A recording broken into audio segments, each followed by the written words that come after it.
Once there was a sister, like a glimmer of dawn in a girl's tragic fate. The girl was willing to sacrifice everything for her sister until the last moment of life. Imprisoned in the dungeon, Sienna looked at her sister's smug smile and realized, in horror, that the person who had always cared for her actually hated her to the core. All along, Lorena had wanted to take her life because Sienna had no magical power. Sienna, the vile, useless adopted child, had always been coldly treated and discriminated against by her family. Her adoptive father, the Duke, constantly criticized her as worthless, and her brothers wanted her gone. Everyone despised her. Lorena, Sienna's older sister, was a genius, loved by all. She was the only one who had ever shown Sienna any care, but innocent Sienna had no idea that it was all an act.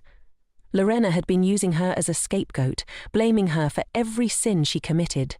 Now, after being imprisoned by the Duke for 4 years, Sienna saw through Lorena's cruel nature. Desperate, Sienna pulled out a bottle of poison she had hidden and drank it all, hoping to end her suffering. But Lorena couldn't let her die so easily. Sienna had to endure all the torture. Separated and locked away, Sienna silently closed her eyes in pain, ready for her life, unloved by anyone, to finally come to an end by her own hand. But fate had other plans.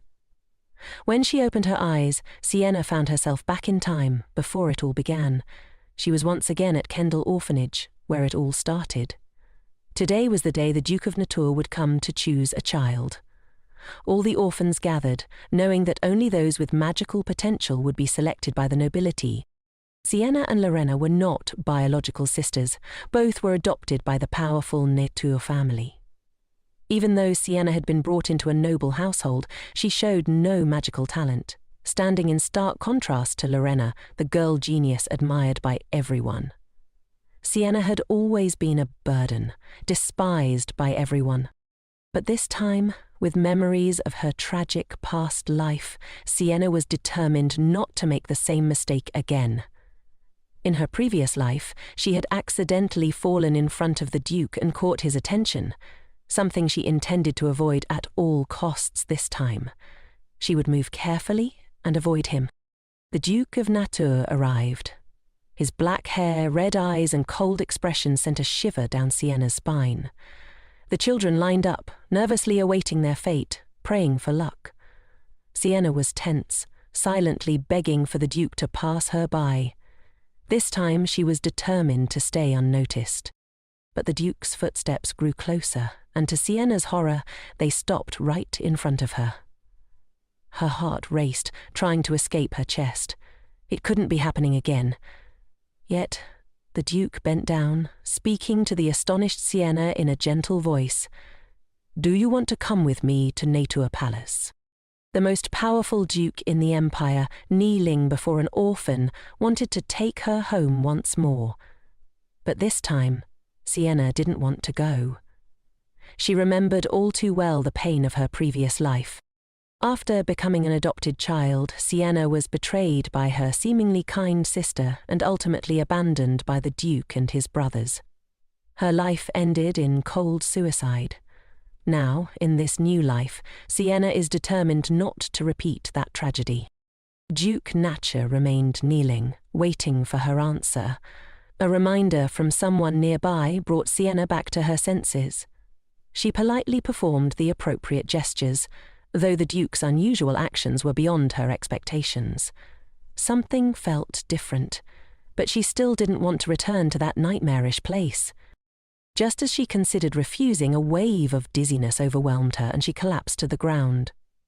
The Duke looked panicked, reaching out to help her, but Sienna instinctively turned her head away before fainting. In her hazy state, she caught a glimpse of the Duke's concerned expression. "Is he worried about me?" she wondered. "How is that possible? Why would he care about me?" The war between the Empire and the monsters had never ceased, and in such a state of perpetual combat readiness, magicians had become invaluable. Nobles would adopt gifted children and even arrange marriages with them to strengthen the bloodlines of powerful magic wielders. Duke Natcha, as the adoptive father of both Sienna and Lorena, was a noble among nobles, commanding an army of magicians. Sienna remembered the first time she met her sister Lorena. At that time, Sienna had been shy and frightened, but Lorena was lively and open. Without hesitation, Lorena took Sienna's hand and said warmly, "From now on, please call me sister. I've always wanted a younger sister." Her radiant smile had drawn Sienna in, making her feel comforted. From that moment, the two had seemed inseparable. Lorena would visit Sienna every day, and they grew close like true sisters. Lorena had even invited Sienna to her home as a guest. Unlike Sienna, who was an orphan, Lorena had parents, and they welcomed Sienna with warmth and enthusiasm. The harmonious family atmosphere made Sienna feel a strange sense of comfort she had never known before. One night, Lorena brought a magic book to Sienna, excitedly asking her to try the spells with her. The eerie aura from the book made Sienna instinctively hesitate, but seeing the hopeful look on her sister's face, she couldn't refuse. Lorena explained that she wanted to share some of her magic power with Sienna, which startled her. "I have almost no magic power," Sienna admitted, turning pale. The Duke had adopted her under the assumption that she possessed magical abilities. What would happen now that the truth was out? Lorena reassured her with a smile. "I have plenty of magic power. I can share some with you." But Sienna resisted. "Wouldn't that be deceiving the Duke? I can't do that. Do you want me to go back to the orphanage?" "I don't want that either," Lorena replied. "I want us to stay sisters forever." Her words softened Sienna's resolve. She didn't want to lose the only family she had ever known, the only person who had treated her kindly. No matter the cost, Sienna wanted to remain by Lorena's side. Looking into her sister's sincere eyes, she finally agreed. "Don't worry," Lorena said with a reassuring smile. "This'll be our secret." That night, they performed the magic power transfer, a moment that would mark the beginning of Sienna's tragic fate. Her blind trust had been her undoing. Now, with the chance to relive her life, Sienna knew she had to avoid repeating the same mistakes. Despite the hardship she endured at the orphanage, she would never allow herself to be entangled with Lorena again. As Sienna slowly regained consciousness, she saw the Duke again, this time arresting the orphanage director, preparing to deal with her. The truth about her sister was now painfully clear. On the surface, Lorena appeared to be the perfect, caring sibling, but secretly, she had stolen Sienna's magic and framed her for every sin she committed. Poor Sienna hadn't known the truth until her death. All the suffering she had endured for so many years had been caused by the sister she trusted the most. Duke Natcha, observing the fainted Sienna, seemed lost in thought. "She was avoiding us," he mused, likely overwhelmed by stress. As he looked closer, he noticed Sienna's frail figure, as well as the thin, malnourished faces of the other children at the orphanage. Despite the funds that were meant to ensure the well-being of these magically gifted children, it was clear that they had been living in terrible conditions. The Duke quickly concluded that the orphanage director had embezzled the money. With a cold and commanding tone, the Duke ordered the director dismissed.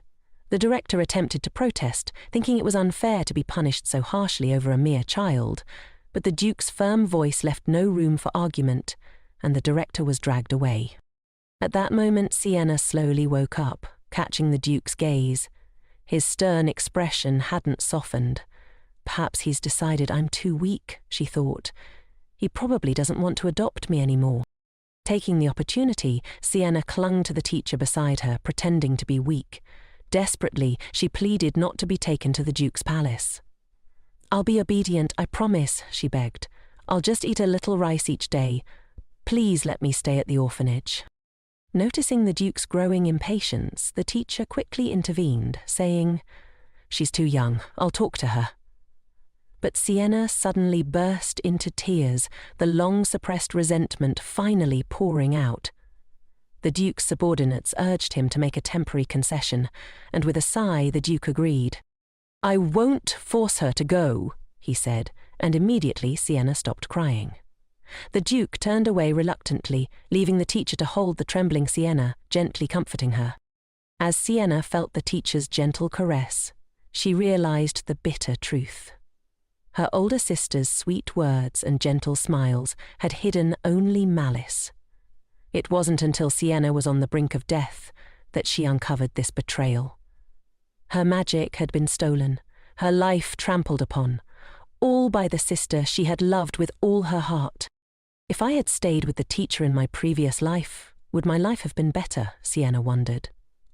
The teacher, seeing Sienna's pale face, felt her heart ache with pity and silently vowed to take good care of her in the future. Suddenly, the door was kicked open, startling both Sienna and the teacher. To their shock, it was the orphanage director. Wasn't he taken away by the Duke's men? The enraged man stormed forward, grabbing Sienna by her hair. "Damn you! I won't forgive you!" he snarled, yanking the girl's blonde hair viciously. His fury was unhinged, all because she had fainted and unwittingly exposed his abuse of the orphans. In a desperate attempt to save himself, he had spent all his money on bail, and now he was blaming Sienna for his downfall. Teacher Lisa tried to intervene, but the man struck her, sending her to the ground. As Sienna gasped for breath, feeling herself suffocating under his grip, a commanding voice cut through the chaos. "Let her go, now." Before the man could even register who had spoken, he was punched hard in the face, knocked backward. Sienna, trembling, looked up to see none other than Elle, the eldest son of Duke Nasha. Known for his calm demeanor, it was rare for him to show such anger. Father and son entered the room, watching as the director was dragged away. Sienna, still in shock, ran to hide behind teacher Lisa. Why does my life keep taking such painful turns? She felt powerless, unable to fight back. Was she destined to survive only under the Nata family's protection? Could she ever have a life of her own? Teacher Lisa embraced Sienna, her heart aching for the frightened girl. The orphanage was no longer a safe place for her, and the Duke seemed to recognize this. He looked down at Sienna with a solemn expression. "What do you want to come with me to Natra Palace?" he asked again, his voice gentler this time. To Sienna's surprise, there was a hint of pleading in his eyes. Is my magical talent really that valuable? She wondered. Why does he insist on adopting me, even after I've refused so many times? In her past life, Sienna had lived with the weight of guilt, believing she had stolen her sister Lorena's magic. That guilt had driven her to do everything Lorena asked, from imitating her handwriting to enduring pain just to please her. But in the end, none of it mattered. Elle had made it clear. What their family needed wasn't someone hard-working, but someone with magical power. I always did useless things, Sienna thought bitterly, and in the end, I met a tragic fate. But now, with the chance to rewrite her life, she knew she had to change her future. The orphanage might get a new director, but who could guarantee that person would be any better? And if she chose to go to Natra Palace, she would see Lorena again in 6 months. But this time, with the memories of my past life, I can avoid being betrayed. After careful consideration, Sienna finally made her decision. She would go to the Duke's palace. Elle, who had developed a protective instinct towards Sienna after seeing her mistreated, had even offered to make her favorite teacher, Lisa, the new headmaster of the orphanage to keep her happy. But Sienna knew that her life was about to take a different path. She hesitantly agreed to become the Duke's adopted daughter. Though she couldn't bring herself to fully trust him just yet, she clung to teacher Lisa, avoiding the Duke's outstretched arms, hugging the only person who had shown her consistent kindness. Lisa gently helped Sienna into the carriage, whispering reassurances. They made a promise to each other. Lisa would visit often, and Sienna would do her best to live well and be a kind, obedient child. As the carriage made its way to the palace, the atmosphere inside was tense. Sienna sat in silence while the Duke and Elle looked out the window. The awkwardness hung heavy in the air. Sienna wondered if she should apologize to them, but then she decided she didn't want to try to act like a good child anymore. This time, she would live on her own terms. Upon arriving at the Duke's palace, Sienna had already fallen asleep. The Duke carefully carried the little girl out of the carriage, intending to place her in her new room. Elle stepped forward, offering to carry her instead, but his father refused. "Don't you have work to do?" the Duke asked, his tone firm. Elle was indeed busy, but something about leaving Sienna made him anxious. He couldn't explain why, but he didn't want to leave her side. As they entered the palace, Michael, the Duke's youngest son, ran up, curious about the little girl his father was carrying. "Is that her?" Michael asked excitedly, but the Duke quickly hushed him, scolding him for being too noisy and disturbing Sienna's sleep. Undeterred, Michael turned to his brother. "Will she stay with us forever?" he whispered. Elle nodded, giving him an affirmative answer. Michael seemed reassured by that, settling down. The Duke gently placed Sienna on the bed in her new room. Elle watched as the little girl slept soundly, noticing the unusual care and attention his father and brother were giving her. This little girl, who they had just met, was already changing the atmosphere of the household. But Assel's thoughts wandered back to Lorena, Sienna's older sister, a girl who had once driven her kind sister to her death, using cruel tricks to maintain her favored position. In her dreams, Sienna relived the horrors of her past life. She saw Lorena's furious expression as she screamed, "You stole my place! Are you happy now?" The accusation sent chills down Sienna's spine. She knew how cruel her sister could be, yet the years of oppression in her previous life made her instinctively submit, obeying her every whim. Sienna woke up with a start, her heart racing. It was only a nightmare, but the fear still lingered. As she looked around, confusion set in. This room, it looked just like Lorena's room from her previous life, the Cradle of the Moon, a lavish space filled with warmth and luxury. Why was she placed here? Despite the comfort of the room, Sienna felt uneasy. Although this was a normal room by the palace's standards, it was far better than anything she'd experienced at the orphanage, and for a moment she was grateful. But then Lorena's mocking laughter echoed in her memory. She had coveted this room, dragging Sienna there to flaunt it. "This room suits me perfectly," Lorena had boasted. "But you can sleep in the servants' quarters." In her previous life, Lorena had convinced the Duke to let her have this room, leaving Sienna to stay in the servants' quarters. The joy Sienna had briefly felt about having a new home had been snatched away in an instant. The sting of discrimination made her heart sink. Now Sienna just wanted to be far away from Lorena. The fear from her nightmare lingered, and she couldn't bear to stay in this room, worried it would cause misunderstandings or worse, stir up painful memories. She decided it was better to return to the smaller, simpler room she had been given before. As she stumbled through the dark halls, searching for her way back, Sienna tripped and scratched her leg. She bit her lip, enduring the pain, and continued onward until she finally found her old room.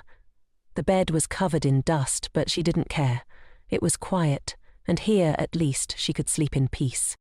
The next morning, Deborah, the newly appointed housekeeper, was tasked with taking care of Sienna. She was curious about the child from the orphanage. What kind of exceptional person could be placed in the prestigious Cradle of the Moon? However, when Deborah knocked on the door for a long time and received no answer, she grew concerned. She cautiously pushed the door open, only to find the room empty. The young lady had disappeared. The servants searched the entire palace from the living room to the study, but Sienna was nowhere to be found. Reluctantly, Deborah reported the situation to the Duke. His reaction was swift and furious. "How could so many people lose track of a single child?" he demanded, his voice tight with frustration. It became clear to Deborah that Sienna held a special place in the Duke's heart. She watched as he put aside his work and went to search for her personally. Meanwhile, Sienna had spent the night in the small, dusty room she had once slept in, her mind haunted by memories of her past life. Despite the warmth and comfort of the luxurious room in the Cradle of the Moon, she had fled. She couldn't bear to be associated with her sister, Lorena, who had claimed that space with her manipulative charm. Sienna wanted nothing to do with her anymore. Deborah had discovered Sienna missing early in the morning, and immediately informed the Duke. Hearing the news, the Duke hurried to find her, leading the search himself. The servants were astonished. Why was the Duke so personally invested in finding an orphan? Could there be more to her than they knew? As the search continued, the Duke had a sudden realization. It was a gut feeling, the same one he'd had the day he first met Sienna at the orphanage. Though he had never known this girl before, something about her felt profoundly familiar, as if she were his own. Following his instinct, he approached a quiet, less used part of the palace and stopped in front of a closed door. He was certain Sienna was inside, but when he entered, the room was empty. However, the bed showed signs that someone had recently been there, and the cold air was heavy with dust. The Duke's heart sank as he saw bloodstains on the dusty sheets. Is she hurt? He immediately summoned all the servants to search every corner of the palace. Just as the servants began to scatter, only Deborah remained in the room. As she stood there, the cabinet next to the wall creaked open. Deborah watched in disbelief as Sienna slowly crawled out from inside the cabinet. "Please don't tell anyone," Sienna whispered urgently, her eyes pleading. "Don't bother anyone," Sienna muttered to herself as she woke up that morning. She realized that by disappearing on her first day, she had likely caused trouble for the servants. If the Duke were to punish them, she feared they would all hate her in the future. Just as she was about to return to the Cradle of the Moon, she heard commotion outside. Panicking, she quickly hid in the closet. Later, Sienna spoke softly to Deborah. "When you take me out, just say you found me. That way the Duke won't punish the others, right?" Deborah was taken aback. "Miss, you want to help me?" she asked, surprised by Sienna's thoughtfulness, especially given how young she was. Deborah gently carried Sienna to the Duke. When the Duke saw that Sienna was safe, he let out a sigh of relief. He reached out to carry her, wanting to treat her wound. He only wanted to embrace his little girl, but Sienna flinched away from him. In her previous life, she had been slandered by her cruel older sister, and the Duke had been complicit in her downfall. That memory made her wary, even now. Seeing Sienna's resistance, the Duke withdrew his hand, his expression tense. The doctor was called in to bandage her wound and, to comfort her, offered her candy. In her past life, Sienna remembered, she only ever received medicine or care when her sister Lorena allowed it. The sudden attention and concern from everyone now felt strange, as if she were living in a different world. The Duke asked her, "Why did you sleep in the smaller room?" "The other room was so beautiful," Sienna explained quietly. "I didn't think it was meant for me." The Duke fell silent after hearing her response, but the servants standing nearby exchanged glances of pity. Sienna was so young, yet already so wounded by life. She looked at the Duke's expression and noticed it mirrored the same sadness she had seen in his eyes at the orphanage. He seemed to be suppressing a deep pain. Although Sienna didn't know why she had been given such a good room, she didn't want to ask. She had no desire to get too close to them. In her mind, no matter how well they treated her now, once Lorena arrived, the attention and kindness would inevitably shift back to her sister. She bowed her head and said, "I'm sorry, I won't make everyone worry like this in the future." The Duke, however, shook his head gently. "It's not your fault, and there's no need to apologize. You should know that the Cradle of the Moon is your room." But Sienna was already planning her next move. "When Lorena comes," she thought, "it's better that I give her the room voluntarily. Maybe if I do that, she won't see me as a threat. I'll move into the servants' room next to it. Perhaps then she won't be so hostile toward me." The Duke, watching her silent and withdrawn expression, felt a deep pang of sorrow. Sienna's refusal to accept the kindness she deserved only made his heart ache more. When he had last seen Sienna at the orphanage, she had been a crying, spoiled child. Now she seemed to be acting far beyond her years. Maybe she just needs time to adjust, the Duke thought.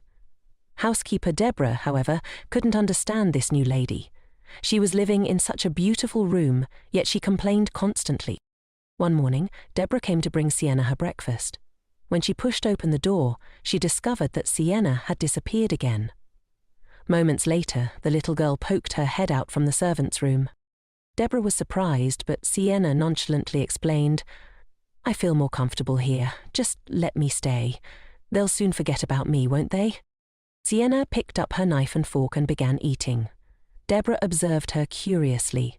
Despite being an orphan with no formal training, the way she ate mirrored that of a noble lady, her movements graceful and refined. There was something strange about the girl.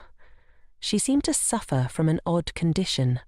Sleeping in a large, luxurious bed brought nightmares, while only a hard, uncomfortable one allowed her to sleep peacefully. As Sienna ate, she was so tired she could barely keep her eyes open. Deborah gently helped the drowsy girl stagger back to the big bed and tucked her in. But no sooner had Sienna closed her eyes than the nightmares began. Her sister Lorina's voice echoed in her head, a constant torment that refused to leave her. Sienna jolted awake, her heart racing. She simply couldn't rest in this bed. It was cursed with nightmares. Quietly, she got up and slipped out of the room, walking past the sleeping maid. She headed straight for the servants' quarters next door. Only there, in the simplicity and discomfort, did she feel even a shred of peace. Sienna couldn't shake the bad memories from her past life, especially the fact that she had never been loved by anyone. Rumors about her began to circulate, about how she had such an eccentric personality and how it was obvious that she was the Duke's adopted daughter. The gossip spread that she didn't care about studying and only competed with the servants in their work. Some even wondered if she wanted to be Lady Lena's maid when she became a duchess. Sienna often felt the weight of her sister's false kindness. Lorena acted as if she cared, but in reality, she was always subtly mocking her, making veiled insults while pretending to be concerned. She invited Sienna to join the party but would complain if she left, saying it would make everyone uncomfortable. Then Lorena would manipulate her, constantly drilling into her mind that no one but her sister could ever love her. Sometimes, Sienna longed to escape, to get as far away from Lorena as possible. Half a year from now, when Lena would arrive, Sienna couldn't help but wonder what her sister would think if she saw the cradle of the moon occupied by her. Deborah, watching Sienna curled up in the servants' room, felt helpless. She urged the girl to spend more time in the cradle of the moon, but Sienna didn't understand. The Duke was off handling his duties, Asle was back at military school, and Michael was nowhere to be found. So why did this housekeeper cling to her so persistently? Deborah was increasingly dissatisfied with Sienna's insistence on sleeping in the servants' quarters. She chastised her, saying it was an insult to the Duke's palace.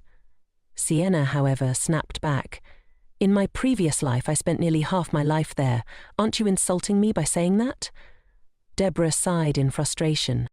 Determined to change Sienna's mindset, Deborah tried to drag her into the sunlight, suggesting they visit the Duke's palace. It was clear that from the moment the Duke met her, he was smitten. Yet despite his affection, Sienna remained unmoved, a fact that puzzled even Deborah. When they arrived at the gallery on the second floor, Deborah eagerly prepared to introduce Sienna to the details of the palace. But just as they were about to enter, they saw Michael, the last person Sienna wanted to run into. She hesitated, unsure of what to do, before instinctively slipping behind Deborah, trying to hide from view. Michael hated shy people, so when he saw Sienna acting this way, he was sure she would leave quickly. He seemed to be holding back, sighing before telling Deborah to go ahead and that she should take Sienna on a tour. "Absolutely not," Deborah replied, but happily agreed, pushing Sienna forward and disappearing just as quickly. Sienna stood there, feeling the weight of Michael's words lingering in her ears. His voice echoed with his usual sharpness. "Why don't you greet me when you see me?" His tone wasn't friendly. He warned her, "Don't dare stay here forever." Sienna was used to these harsh words. Michael, just like in her previous life, constantly mocked her, reminding her that she was only fit for a servant's role. "Isn't it better to just leave?" she thought. She decided to follow his advice. "I think so too," she said frankly. "You can rest assured, how could an orphan like me dream of becoming Nata's child? When the time comes, I'll go to military school and won't bother you anymore." To her surprise, Michael's reaction was unexpected. He seemed genuinely taken aback. "I didn't mean to chase you away," he stammered, his earlier sharpness faltering. His response left Sienna confused and embarrassed Michael. He quickly masked his true feelings, turning to show Sienna around the showroom. "It's not like you don't like me," he seemed to say to himself, "but I can't keep my promise." Sienna, feeling helpless, simply replied, "Then I'll bother you on the go." Michael explained the tour in great detail, but Sienna found the time dragging on. She wanted to slip away quietly, but something in the display cabinet next to her caught her attention, something that felt strangely familiar, like déjà vu. Michael followed her gaze. "This is the flame of his arrows," he explained. "One of the names, Nen, are creatures sealed in a box for 1,000 years. It's an ancient heritage only qualified people can conquer. There are 13 names in this world. Nata has 4, 2 of which belong to the Duke and Grand Prince Asur. One's whereabouts are unknown, and his arrows in front of us have never been conquered by humans." Sienna's mind raced as she stared at the object, her thoughts filled with the image of the girl who had been hated by everyone in her previous life. In this life, Sienna received thoughtful attention from the whole family. Even the youngest son, who always used harsh words with her, now took the initiative to show her around the palace. As Sienna gazed at the divine object before her, a strong feeling of déjà vu washed over her. It turned out that in her previous life, after her sister Lorena stole her magic power, she had touched his arrows, causing 2 powerful streams of magic to collide violently. Because of that, Lorena had been in a coma for 2 weeks, and his arrows had broken into 2 halves, mysteriously disappearing. When Lorena woke up, she became a genius who conquered the divine object and soon became famous everywhere. Sienna's mind raced. Wait. If Lorena's magic power caused the reaction with his arrows, then, if I touch it myself, will I die? Before she knew it, her hand reached out towards his arrows. "Do you want to touch it?" Michael's voice brought Sienna back to reality. She quickly apologized. "No problem. Even if you touch it, it's okay. Just stop now. It's not the right time. Think of it as a backup plan," Michael said, continuing to explain. Sienna, however, was so sleepy that she couldn't keep her eyes open. She yawned. Michael, frustrated, snapped. "It seems like you didn't hear a word I said. I'm explaining this in detail and you're yawning." He was angry enough to explode right then and there. Sienna quickly fell silent, not wanting to further upset him. Unexpectedly, housekeeper Deborah arrived with news. "The Duke has won a great victory in the raid on the demonic beasts. We're returning to the palace early today. There will be an official family party this evening, and Grandmaster Elle will attend." Sienna silently groaned. She did not want to attend the party. She tried to refuse, using the excuse that she didn't understand etiquette. But Deborah was firm. "You must go tonight. They've also said there are good things waiting for you." Sienna felt a heavy gloom in the Duke's residence tonight.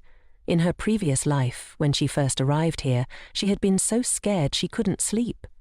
The large door slowly opened, and she saw 3 people dressed neatly and solemnly. Sienna immediately felt embarrassed. She was still wearing the clothes she brought from the orphanage. Did they do this to spite me? Is it really necessary? Even though they didn't, Sienna knew she didn't truly belong here.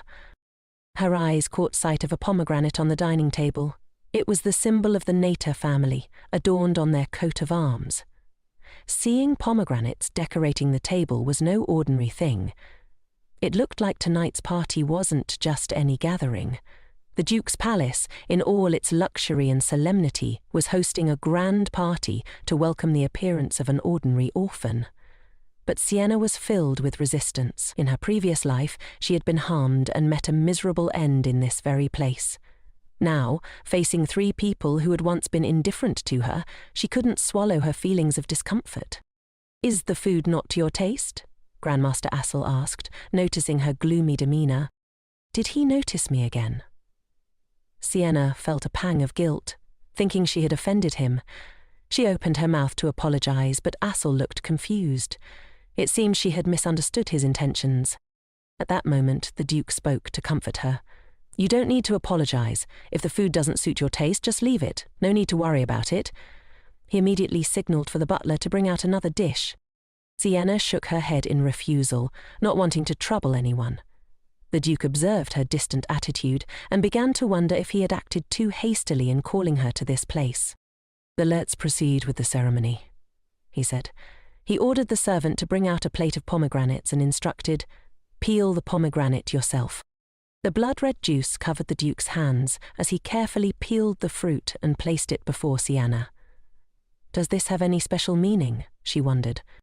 It turns out that this was a custom of the Nata family. When a new member joined the household, the head of the family would personally divide the pomegranates for everyone to share. "This symbolizes that the whole family can enjoy it together," the Duke explained. "The blessings are as numerous as pomegranate seeds."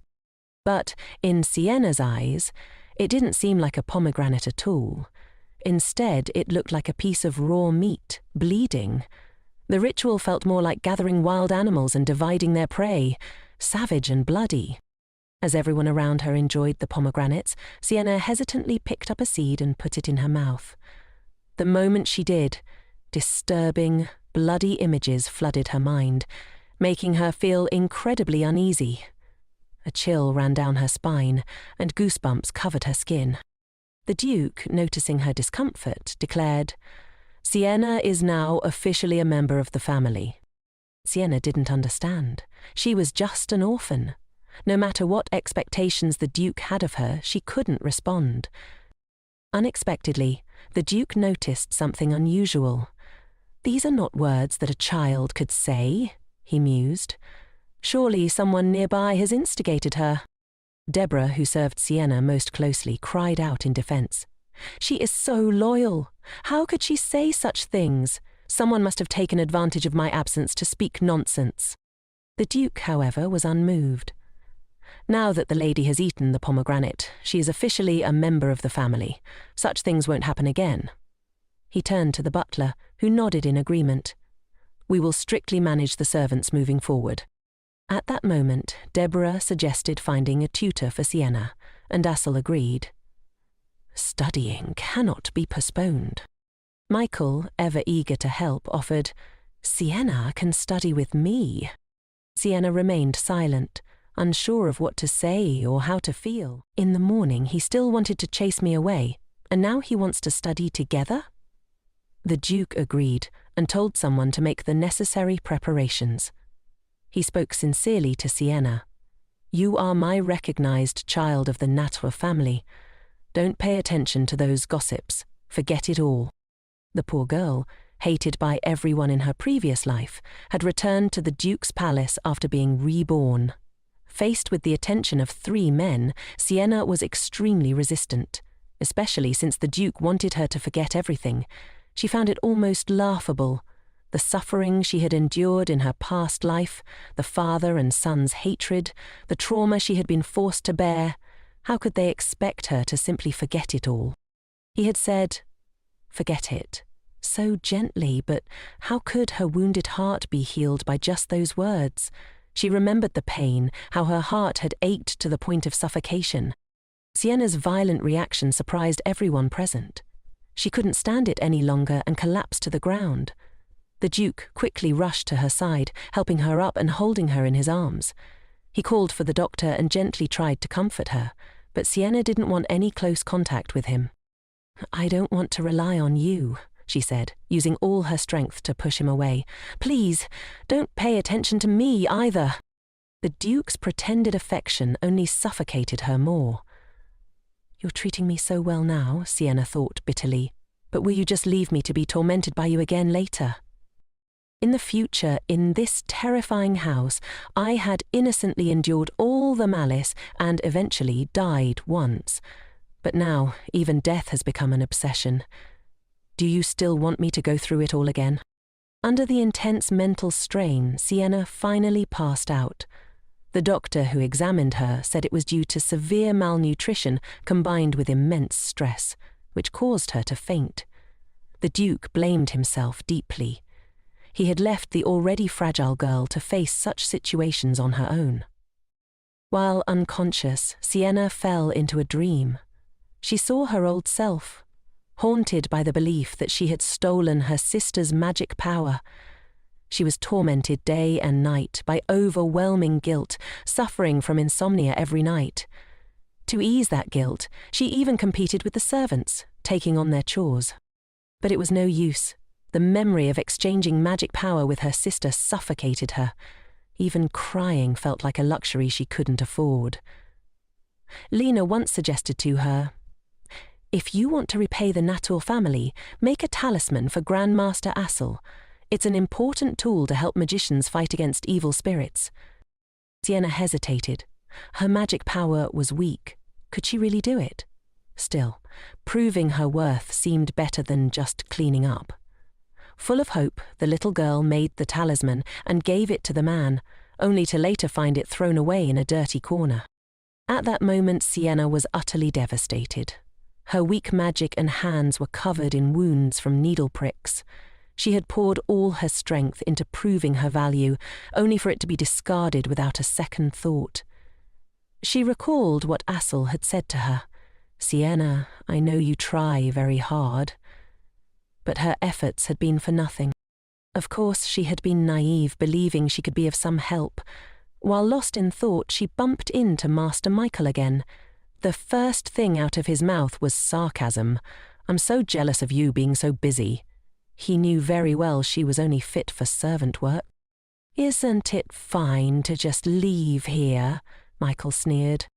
Sienna didn't want to argue, but his words grew harsher. "How could you even think about leaving? You cling to my brother every day. Are you daydreaming?" Sienna knew he misunderstood her, yet she couldn't help but wonder. Was it foolish to dream of being useful? Did she not even have the right to dream? After Michael finished speaking, he left, and Sienna woke up, startled.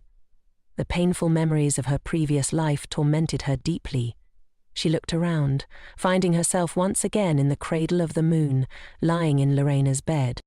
In her past life, how could anyone feel at ease here? She tried to suppress her nausea and quietly slipped out of bed, heading for the servants' room next door. Only in that small, cramped space could she feel some semblance of comfort, even if it was temporary. The next day, Michael did not calm down when he saw the scene before him. Housekeeper Deborah tried to explain that the young lady had a fever and, confused, had entered the servants' room. Michael didn't believe it. Instead of sleeping in a big, comfortable bed, she ran to sleep in the servants' bed.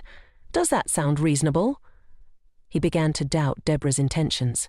"Are you just pretending to be nice to Sienna in front of my father?" Deborah, feeling attacked, was about to defend herself when Sienna intervened, saying, "It's true, I wanted to sleep here myself." Yet Michael still couldn't understand. There were clearly better conditions. Why do you want to suffer? Sienna found his confusion ironic. In her previous life, didn't he take her suffering for granted? What was he curious about now? The girl who was despised by everyone in her past life had now become a cherished treasure, loved by the entire family. But the tragic experiences of her previous life had left her despairing of this house.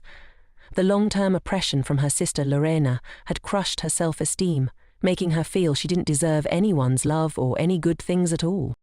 She told Michael, "The cradle of the moon room is beautiful, but this servant's room reminds me of the orphanage. That's why I sleep here." Michael, clearly frustrated, reminded her that she was now a child of the Natur family and had even eaten the pomegranates, a gesture full of deep meaning in their family. But Sienna couldn't feel that connection. She would rather have never eaten those pomegranates, wishing she could vomit at the thought. "You think I should be happy because you say we're family? Do you expect me to clap my hands in joy? How naive." Sensing the tension, Deborah stepped in and invited Michael to leave, explaining that she needed to help Sienna change her clothes. Michael, still conflicted, walked out, feeling more unsettled than ever. Sienna suddenly realized she was still in her pajamas, and here was Michael, barging into a girl's room without permission, even though she hadn't changed yet.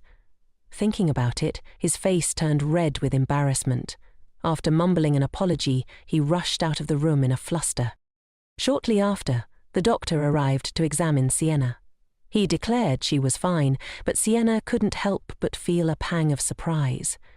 In her previous life, the doctor had always pretended not to notice her condition, deliberately ignoring her and neglecting to treat her properly.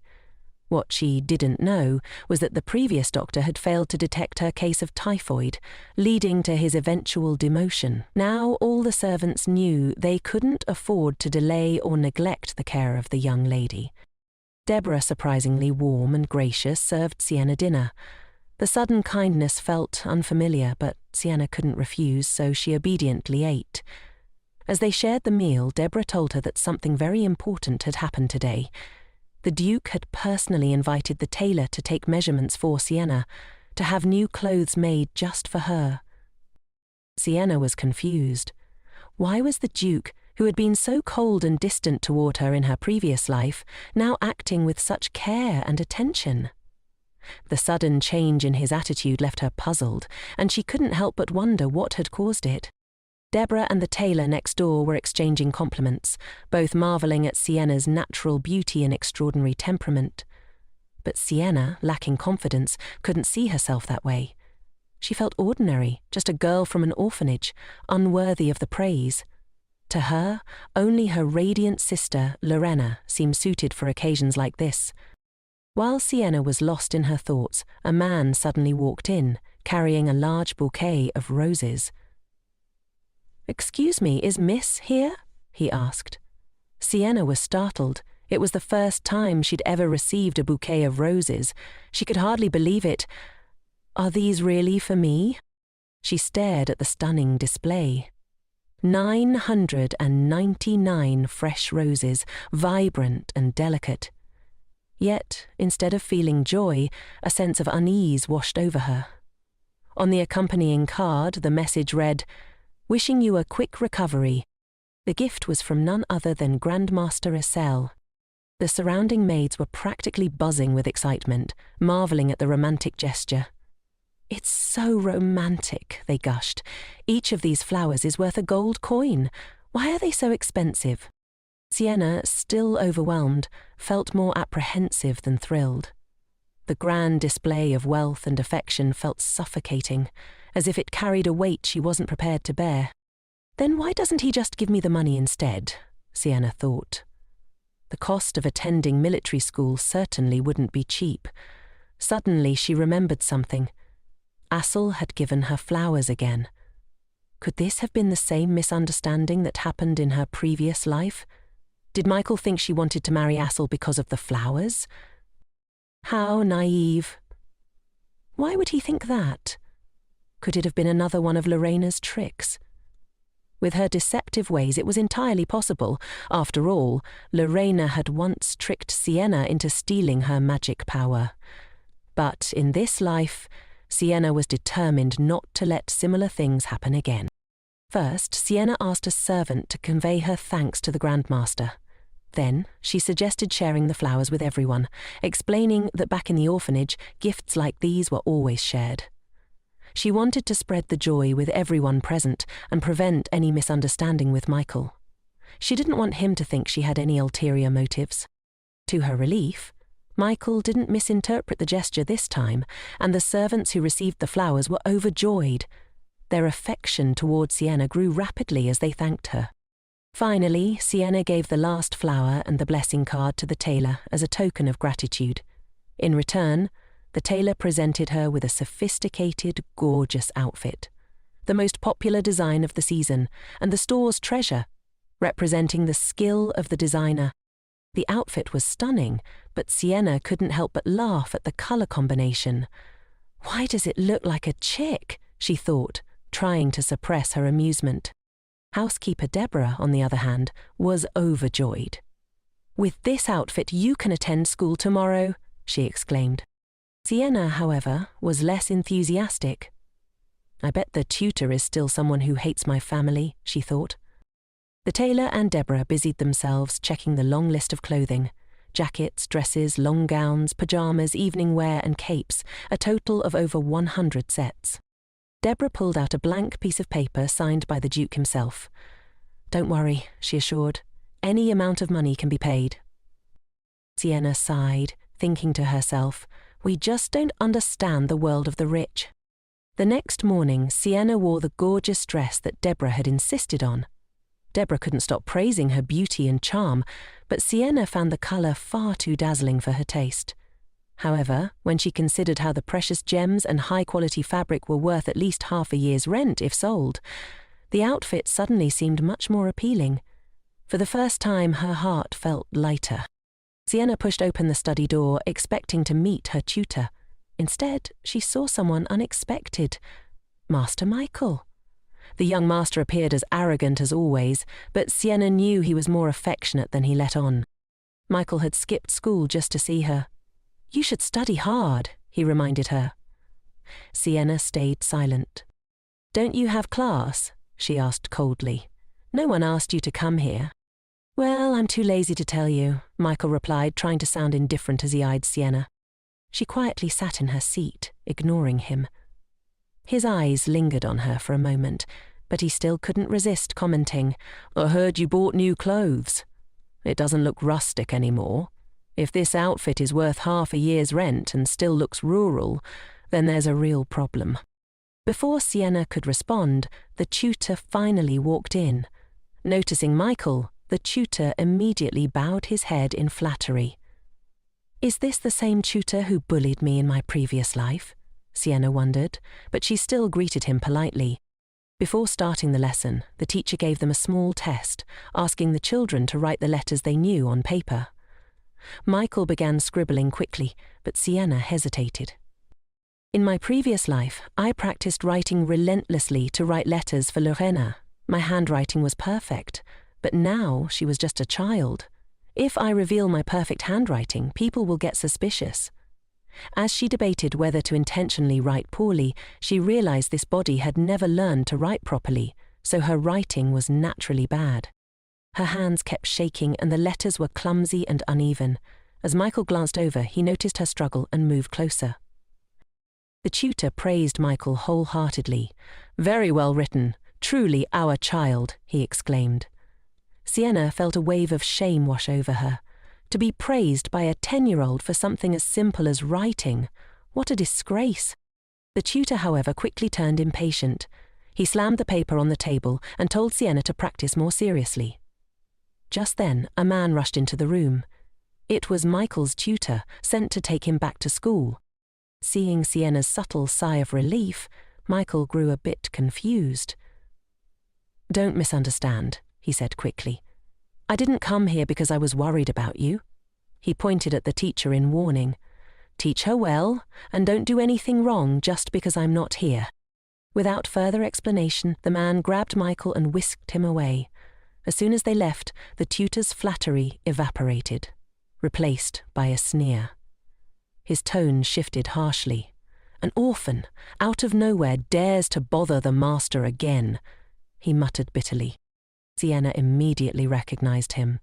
"This is the same tutor who bullied me in my previous life. He hasn't changed at all." His insults intensified, degrading Sienna to worse than an insect. "You should just go away," he spat. But Sienna didn't flinch. In her eyes, this type of blatant malice was preferable to the suffocating hypocrisy she'd endured before. "It's the wolves in sheep's clothing that hurt the most," she thought bitterly. The tutor continued, basking in his false sense of superiority, mocking her as a mixed-race orphan. Though his words no longer frightened Sienna, she despised hearing them again. Even now, despite being an adopted daughter loved by the family, her orphan status became the target of cruel sarcasm. Sienna, in this new life, had made a firm decision. She would no longer endure such treatment. He, too, came from an orphanage, a lifetime of mediocrity, and in the end he was nothing more than a tutor for orphans like me, probably out of jealousy. As the tutor continued to rant, Sienna cut him off. "Every sentence you speak mentions orphans because orphans are your weakness," she said coolly. The tutor's face flushed with rage, his anger intensifying. He raised his hand to strike her, but before he could, an angry roar stopped him in his tracks. The Duke had appeared in the doorway, his brows furrowed and his cold eyes locked on the man. In a panic, the tutor pushed Sienna away and tried to justify his actions. "It's not what you think. Sienna insulted me first," he protested. The Duke turned to Sienna, and for a moment she felt a twinge of fear. Could it be that the Duke is misunderstanding me again, like in my previous life? But this time, Sienna was done being slandered and hurt. She couldn't let history repeat itself. Without hesitation, Sienna stepped forward and grabbed the Duke's sleeve. Her eyes were filled with sincerity, silently pleading with him to trust her. The Duke was taken aback by her actions. She still avoids me, but now she's taking a step towards me. She must have suffered a lot of frustration. The tutor still tried to deny the truth, but the Duke wasn't having it. He gave no chance for further defense. With a cold, commanding voice, he signaled for the bodyguard to step forward. The Duke, with a stern look, grabbed the tutor by the collar. "You dare disrespect the daughter of the Nata family? Prepare for the consequences." The man was dragged away, his protests fading as Sienna finally exhaled, the weight of the tension lifting from her shoulders. She watched as the Duke observed her, his gaze soft but filled with concern. I really want to comfort her, he thought, but he hesitated, unsure if his actions would only scare her more. Deciding not to rush her, he gave her space, saying only, "Rest," before turning and leaving. Sienna stood there, her mind spinning. The Duke trusts me unconditionally, but why? She couldn't let herself be swept up in the illusion of kindness. She knew all too well how fleeting such kindness could be. If it disappeared, she'd fall into the abyss again. She couldn't afford to get lost in that. Her thoughts shifted. There was something important she needed to understand. She turned to Deborah and asked, "Can you tell me more about the pomegranate ceremony? What exactly does it mean?" She couldn't shake the feeling that there was something significant about it, especially with the mention of the daughter of the Nat family by the bodyguard. But Deborah, just a servant, was not the one who could explain it. "You should ask Master Michael," she said. Just as she finished speaking, Michael burst into the room, having overheard their conversation. In her previous life, he had mocked her, but in this life, he appeared to want to protect her. When he heard Sienna was being bullied, he rushed to her side. However, before he could speak, Deborah scolded him sharply. Michael recoiled, quickly retreating to knock on the door again, this time lowering his head in apology. His usual arrogance was gone, replaced with genuine concern as he defended Sienna with a fierce expression. "I'm amazed," Michael said, his voice filled with emotion. "If I had been there that day, I would have protected you." Deborah, moved to tears by his words, was left speechless, while Sienna, though appreciative, felt a deep sense of helplessness. She didn't want to owe him anything. What she didn't expect, however, was that Michael had made a decision on his own, and the Duke had agreed. From now on, Sienna would study alongside him. The news was truly shocking to her. She had to be forced to study with him again, someone she didn't want to interact with. When Michael saw her awkward expression, he quickly tried to reassure her, thinking she was simply embarrassed. "Don't worry, you don't have to be afraid of me," he said kindly. But Michael hadn't yet realized that Sienna was someone who valued patience above all else and wouldn't allow herself to be overwhelmed by others' expectations. The Duke, too, was more cautious now. He encouraged Sienna, urging her to prove herself. "Don't let anyone look down on you just because you're an orphan," he said. But to Sienna, proving herself didn't matter. She didn't want to build a foundation in a place that could easily be swept away. She refused to place her trust in something so fragile that a small misstep could leave her drowning in uncertainty. Whether others despised her or not didn't matter in the grand scheme of things. Michael, however, didn't understand her indifference. He only saw her hesitation and thought she needed more encouragement. He dragged her to school with him, certain that pushing her was the answer.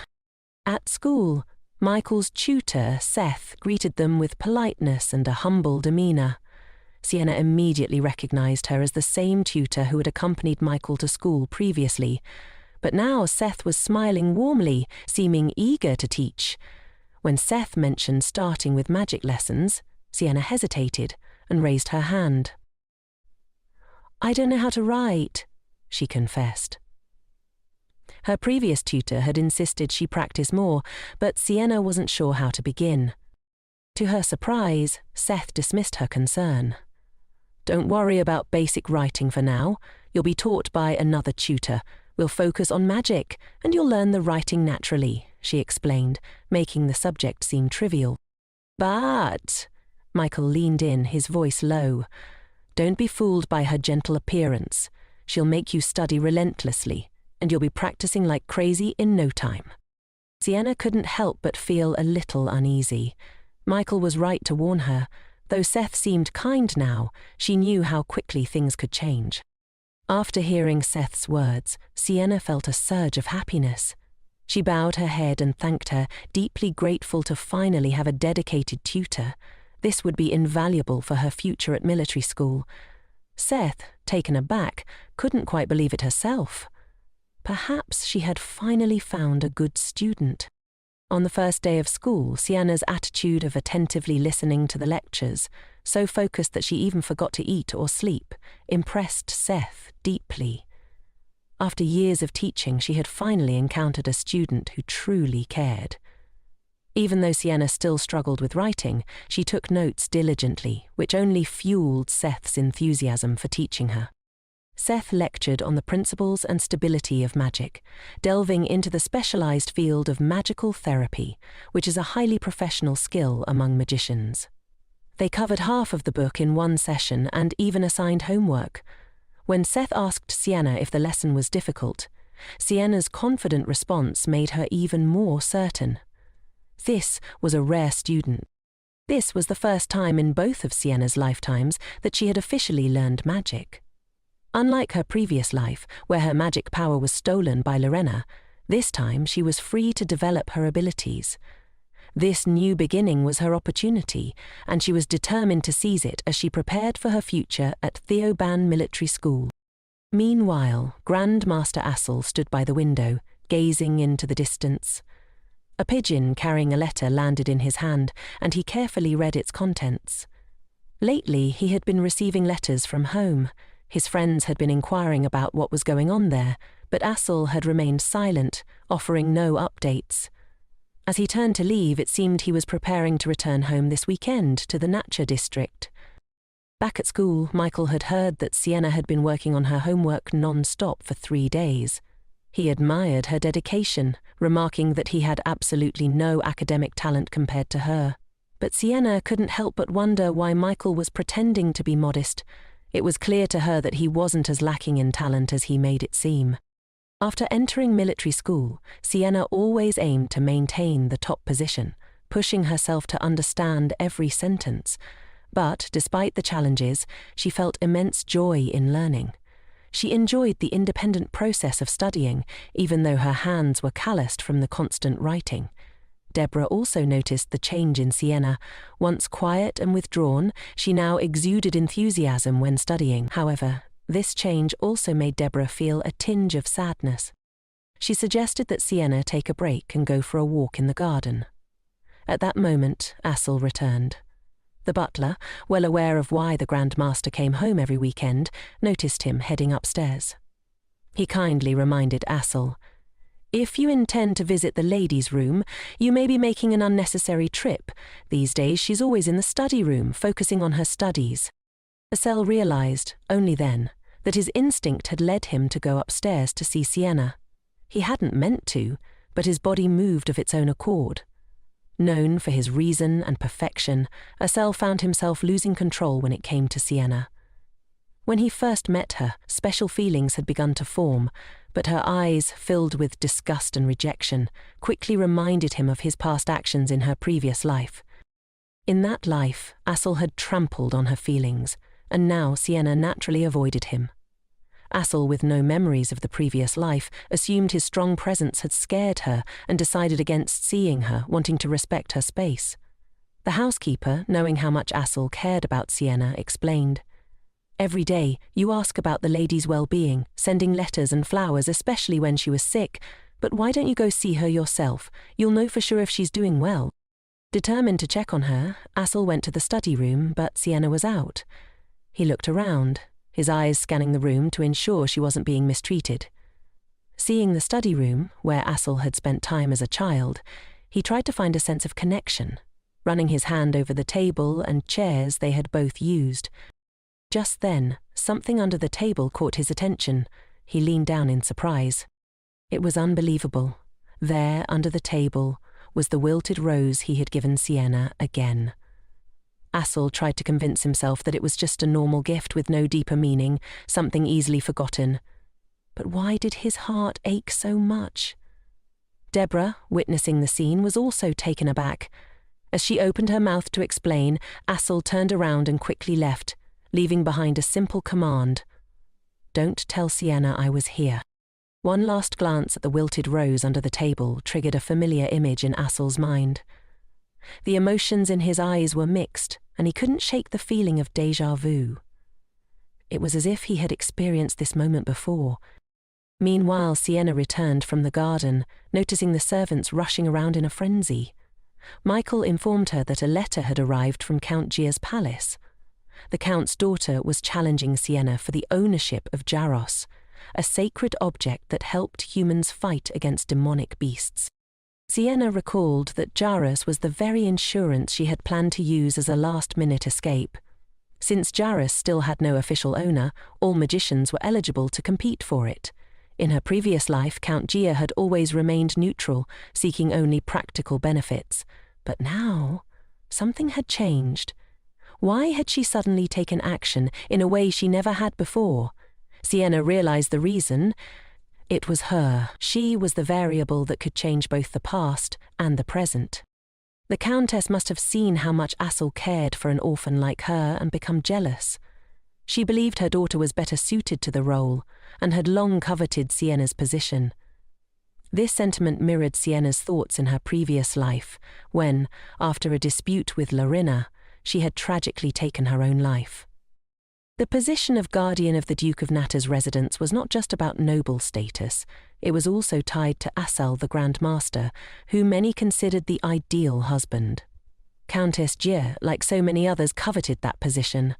Although there was no official rule stating the guardian must marry the Grand Master, it was widely assumed. Once Sienna had become the adopted daughter of the Nata family, she had entered a realm where many powerful figures had their eyes on her. She would definitely become Asle's wife, Asle thought, unable to stop himself from laughing at the absurdity of it all. But, according to the regulations, he couldn't stop the Count's daughter from challenging Sienna. In his heart, however, Sienna was the only one he truly saw. At that moment, Sienna was struggling to reach books on the top shelf. With the announcement that Count Jin's daughter would be coming, the entire palace was in a flurry of preparations. Every servant had been assigned a task, and even Deborah, the new servant who had been assigned to help her, was nowhere to be found. No one offered to help Sienna. Sienna did it herself. After all, she had experienced similar situations in her previous life. The books, however, were packed too tightly, and as she tried to reach for one, she accidentally fell to the ground. After a moment of noise, she suddenly realized that her surroundings were eerily quiet. Had she become so accustomed to being surrounded and cared for by people that she now felt sorry for herself? She could only force herself to focus, telling herself to concentrate on learning magic. She understood better than anyone how to deceive herself when her heart was hurting. Meanwhile, the servants in the palace were busy preparing to welcome Count Jin's daughter, leaving Sienna alone once again, with no attention paid to her. The girl was hungry and had to find food herself. Relying on her memories from her past life, she made her way to the kitchen, hoping to get some bread to eat. It was there that she unexpectedly met Grand Master Asle standing at the door. He was surprised to see her in the kitchen. Sienna explained that she was simply hungry. Asle, concerned, asked, "Could it be that the housekeeper doesn't prepare food for you?" Sienna quietly explained that since the lady was very busy, another servant had been assigned to take care of her. Assel's expression darkened when he asked, "So where did that servant go? Why are you in the kitchen alone?" The more Assel thought about it, the angrier he became. It was clear that the servants had intentionally ignored Sienna, and the fact that she knew where the kitchen was showed that this situation had likely happened often before. Sienna, enduring yet another frustration, avoided Assel's outstretched hand when he attempted to comfort her. In her previous life, Sienna had believed that Assel didn't hate her because he was simply cold toward everyone. She had given him the most amulets, hoping that he would at least acknowledge her efforts. But instead, his cold words crushed her hope. "Sienna, your efforts are worthless." Sienna begged Assel not to scold others because of her. She also refused his offer to take her back to her room. Just then, the butler arrived. Assel instructed the housekeeper to take good care of Sienna and deal with the irresponsible servants. As he watched the little girl leave, Assel couldn't help but remember the look in Sienna's eyes. It wasn't just fear. There was also caution and distance. Later that afternoon, the people from Count Jar's mansion finally arrived. Isabel, the Count's daughter, had bright red hair. As soon as she met Assel, she deliberately showed politeness, thanking him for responding to her sudden request. The Count was also by her side, complimenting his daughter's perfection. Assel saw through the deceit between mother and son, but out of politeness he still invited them into the palace. "My God, I've been invited to the natural residence for dinner again. It feels like I'm dreaming," Isabel exclaimed to herself. But Michael, who was with her, found her behavior too flamboyant and couldn't help rolling his eyes. The two brothers, though aware of the Count's real intentions, competing for the position of Sienna's adopted daughter, still maintained a polite attitude and played along with the act. Once everyone entered the hall, Assel was surprised to see Sienna waiting there, looking neat and composed. Michael, without hesitation, abandoned Isabel and rushed over to Sienna. "No need for formalities," he said, enthusiastically talking non-stop. Assel noticed their closeness and felt a slight discomfort.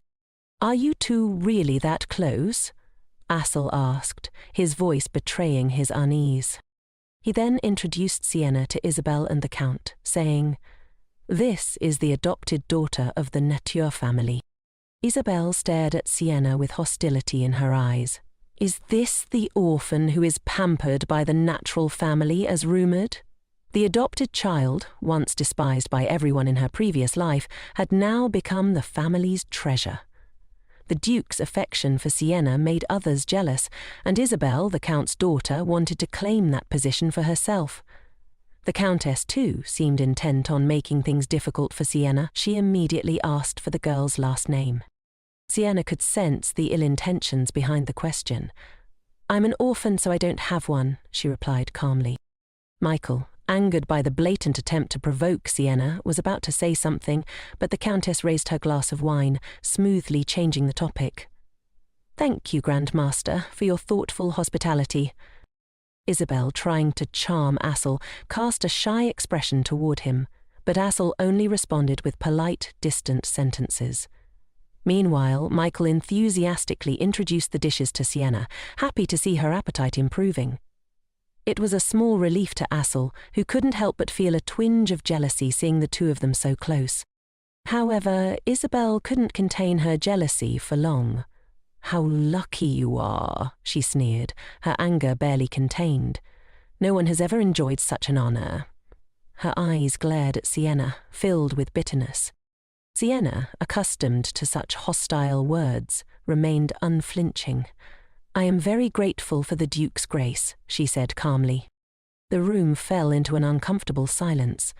Isabel was taken aback by Sienna's composed response, finding it odd for such a seemingly ordinary child to speak with the calmness of an adult.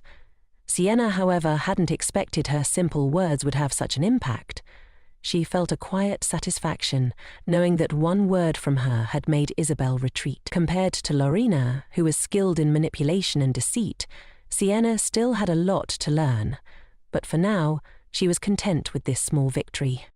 Sienna sighed helplessly, but Isabel misunderstood her reaction, thinking she was laughing at her. "Insolent child!" Isabel sneered. "You think you're worthy, don't you? It's clear that only I am fit to be the Duke's adopted daughter." Isabel's words were laced with arrogance, and she made sure Sienna could see her contempt. Then, with an air of superiority, Isabel invited Sienna to challenge her for the possession of Hisar the next day. The room went silent in shock. Even the Countess hadn't anticipated such a bold move from her daughter. Isabel explained her reasoning, her tone dripping with false humility. "Since I'm the adopted daughter recognized by the Duke, I must surely be more talented than her. If we eliminate her, it would be unsatisfactory for me to participate myself.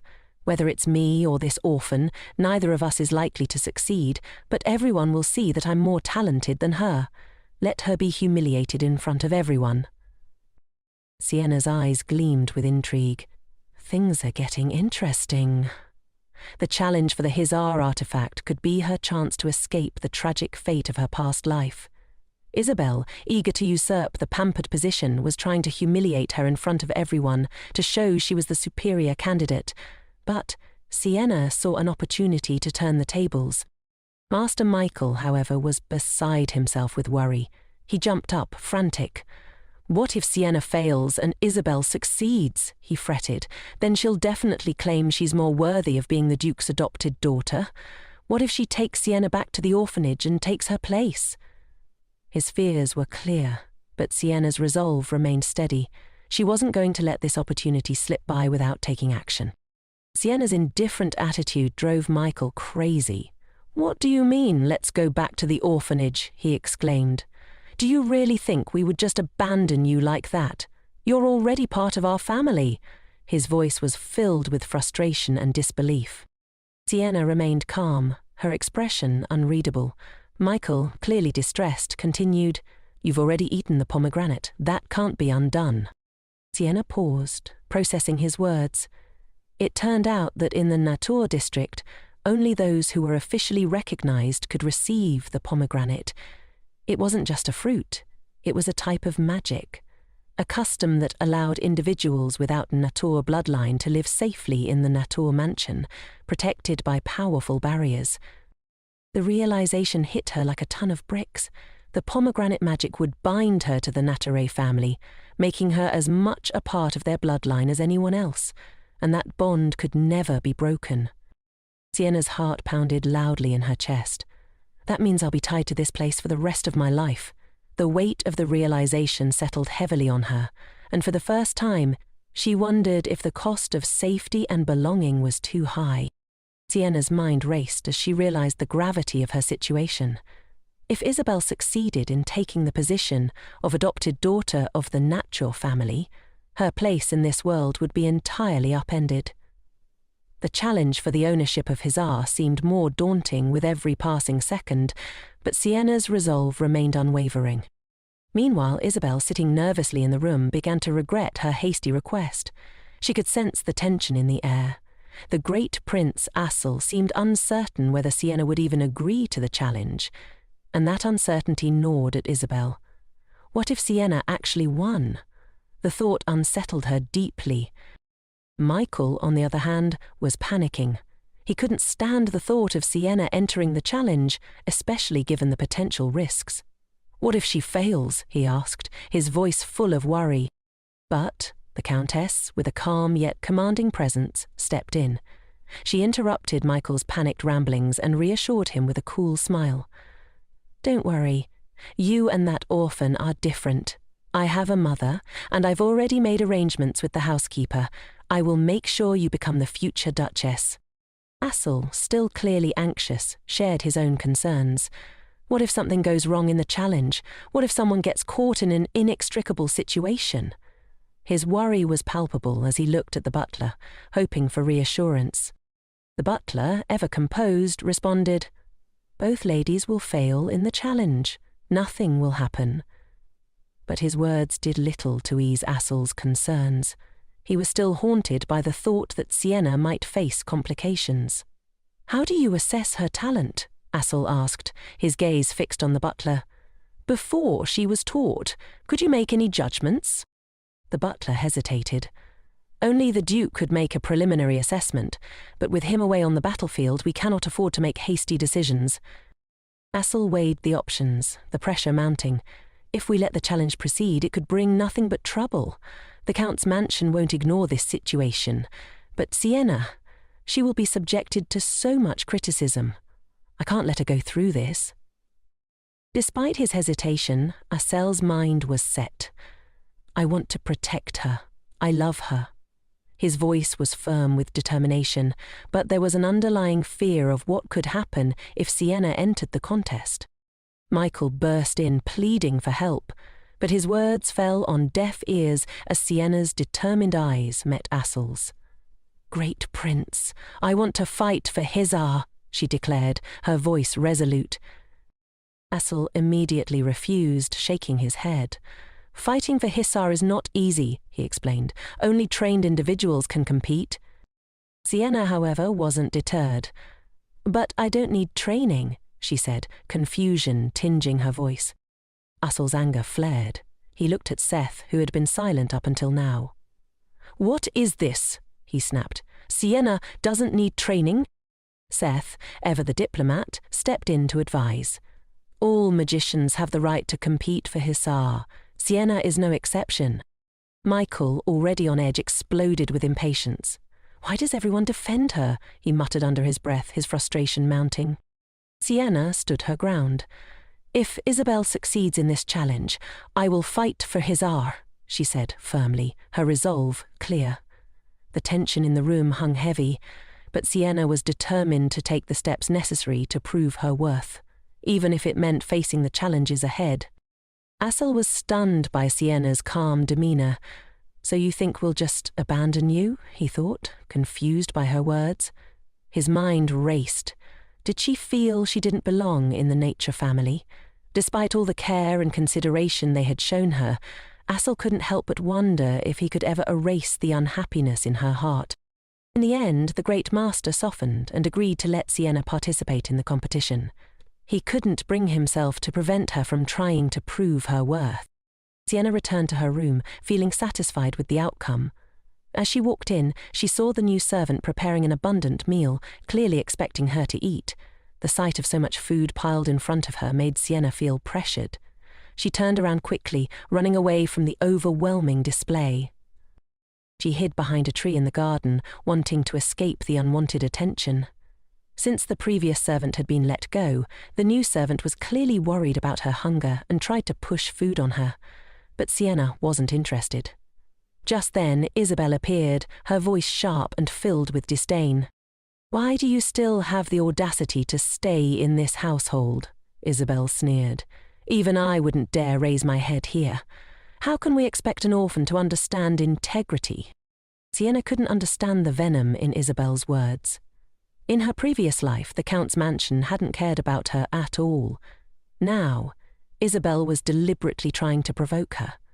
But Sienna knew she wasn't strong enough to retaliate. Instead, she smiled slightly, her calm demeanour only adding to Isabel's anger. Isabel seethed, her voice rising. "How dare you laugh? The position of the Duke's adopted daughter is for people who are qualified. You're nothing but trash." Sienna, undeterred, looked at Isabel with a touch of admiration. "I also think so," she said, her tone surprisingly sincere. "So I support you in taking this position." Isabel blinked, momentarily thrown off. "Of course you must support me," she said smugly, but then she paused, confused by Sienna's words. "Wait, what did you say?" Sienna's smile remained. "I support you unconditionally. I sincerely wish you win." Her words were laced with a subtle challenge, and Isabel couldn't tell if Sienna was mocking her or genuinely wishing her success. Either way, the tension between them thickened, leaving Isabel fuming while Sienna remained unfazed. Isabel stood frozen, her hand still hanging in the air as the fan she had been holding fell to the ground. Sienna, without hesitation, picked it up and handed it back to her, holding her hand for a brief moment. "Please, take my place," Sienna said softly, her eyes sincere. "I will wholeheartedly support you." Isabel was completely stunned, her mind racing. This was not how she had imagined things would go. What is this kid even doing? She wondered, speechless. Sienna returned to her room, feeling a strange calmness after the encounter. Michael soon came to report that the Duke had returned early. He added that they still had to welcome the Count and his mother once more. Sienna felt a headache coming on. Do I have to go there again? She thought. She didn't want to deal with it. To avoid the situation, Sienna pretended to cough, feigning illness. Michael, ever the concerned servant, immediately asked her what was wrong. Sienna, as if explaining herself, mentioned that she had caught a cold while walking in the garden. Michael, deeply worried, quickly placed his hand on her forehead to check for a fever. Seeing his face so close to hers made Sienna blush, but she didn't show it. "You're not in the mood to eat or drink anything, right?" Michael asked gently. Sienna was surprised by how well he understood her. She wasn't in the mood for anything at all. "I also really want to chase them away," Michael continued, his tone sympathetic, "but with my status in the Nata Palace, I can't do it on a whim. But Father is back tomorrow, and it will all end then." As he spoke, he gently stroked her hair, his expression soft and approving. "You're so lovely," he said, praising her. Sienna was stunned by this unexpected tenderness. She stood frozen, unsure of how to respond, until Michael left the room. As the door closed behind him, she finally regained her composure, a strange shiver running down her spine. Who would have thought a 10-year-old child would act like that? She thought to herself, feeling unsettled. The next morning, Sienna woke up with an odd feeling. It was an important day, but no one had come to wake her up. She got out of bed and tried to open the door, only to find it locked. "Someone is trying to stop me from participating in the competition," she realized with a sigh. An old trick? Having faced similar situations in her previous life, Sienna lay back down on the bed and waited. She was determined to see if anyone would come to open the door and try to stop her. She wasn't going to let anyone get in her way this time. A moment later, housekeeper Deborah's call rang out, and finally the door opened. Seeing Sienna lying on the bed, Deborah felt a mix of worry and impatience. The young lady was sound asleep again, locked in without asking for help, even planning to sleep in. Sienna honestly admitted, "No one came to help me." Deborah, feeling resentful, asked, "Did you think I was bored by you so you didn't need to be saved?" Sienna remained silent, urging her to quickly prepare as she was about to leave. "Everyone's waiting impatiently," Deborah grumbled, complaining under her breath.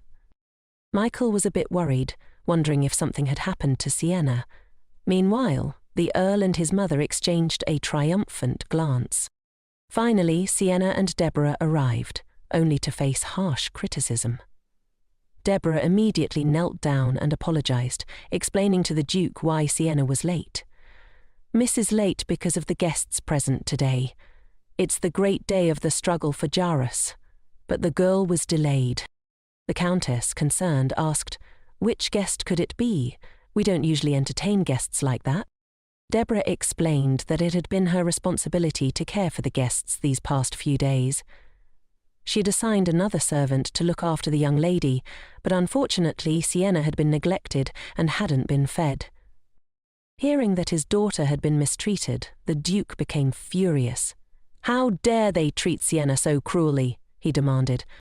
Whispers spread throughout the room, and people began to murmur in sympathy.